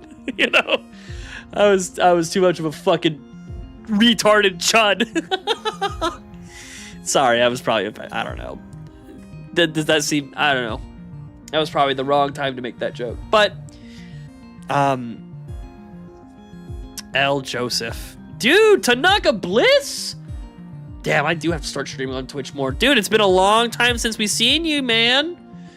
I feel bad. I haven't been streaming the music streams on Twitch lately, so I completely, you completely missed a music stream because of me. That's on me. I think my internet has been better lately, so I'll next time we do it, it'll be a multi-stream again. And then if fucking YouTube decides that I can't stream it there anymore, we'll go run away to Twitch. But yeah, it's good to see you, man.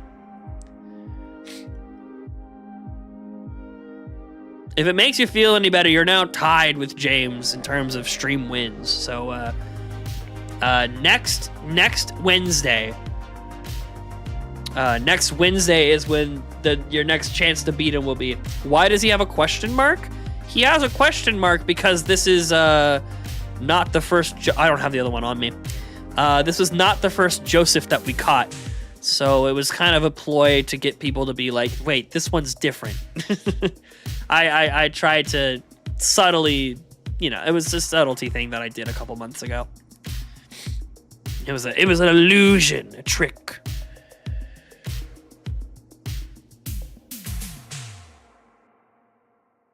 I see, Shandy, okay. But in this friend... Like, I guess my point is in this friend group that you're in, does that word, as you've expressed, this word gets thrown around kind of willy-nilly, and in their minds, it ends up on you the most because it, I don't know, most often fits what they're calling it for, which... I don't know. I don't know, man. It's complicated. They're good people. They're honest. They're you like them. They're stand up. You like them. I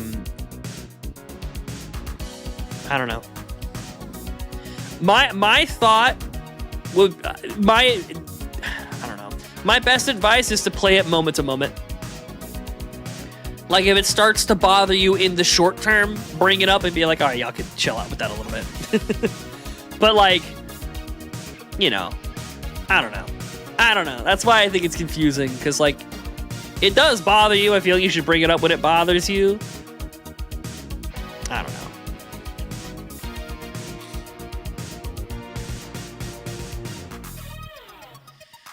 Oh, man, I definitely went over the 19,500 that I thought I was gonna stop at. Ugh. I while y'all were gone. Oh God. Okay. Whatever it was, it didn't do damage to me. Phew. I did tell the people it was gonna take something happening to get me to shiny hunt past 19,500, and turns out it was a classic Shandy shiny hunting drop. That being said, it's probably 600 where I drop it this time. I am tired. You can work until 12 a.m. probably.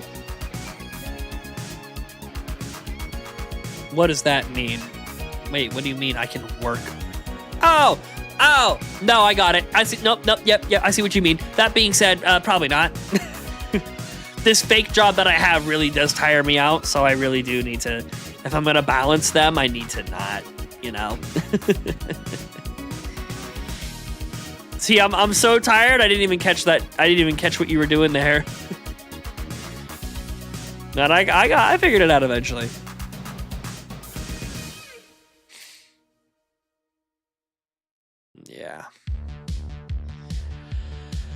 Yeah, probably not. It's like 10 o'clock anyway. It's perfect timing.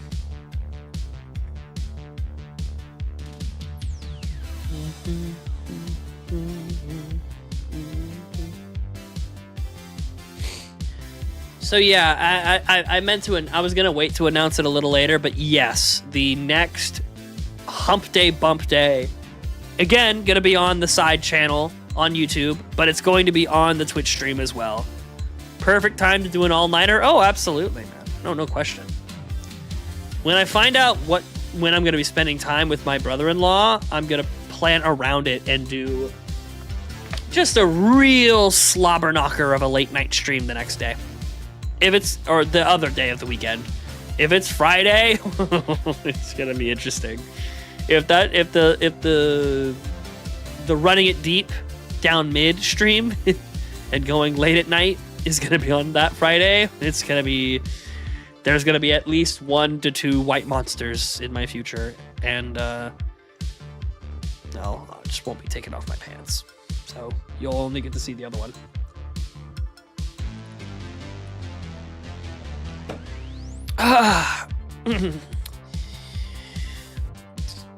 Really, it's jokes like that that really make me grateful that no one in my office knows about this YouTube channel.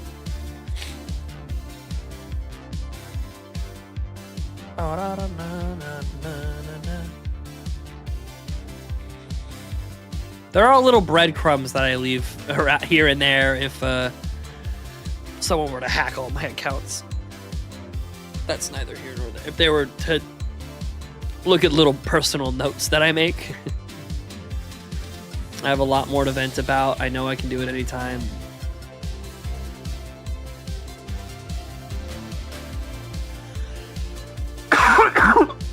Oh, there we go.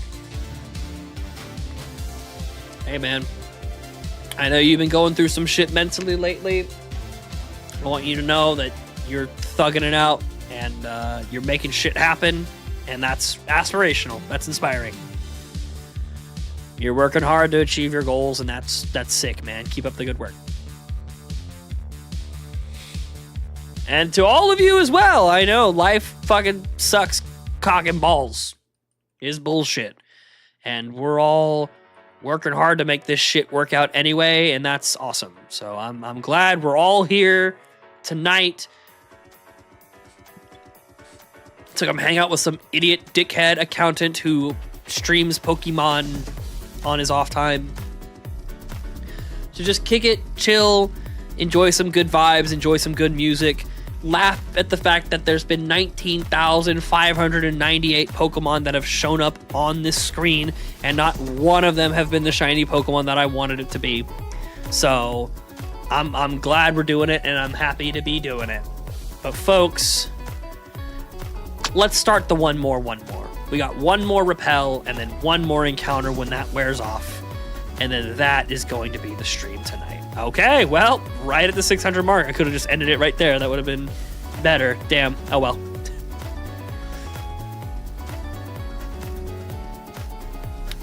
I will say, as much stress as work provides, it does at least, and this is a very thin silver lining, at the very least, I can't believe that I genuinely thought there was a Kadabra when there was a perfectly blue Marill on my screen.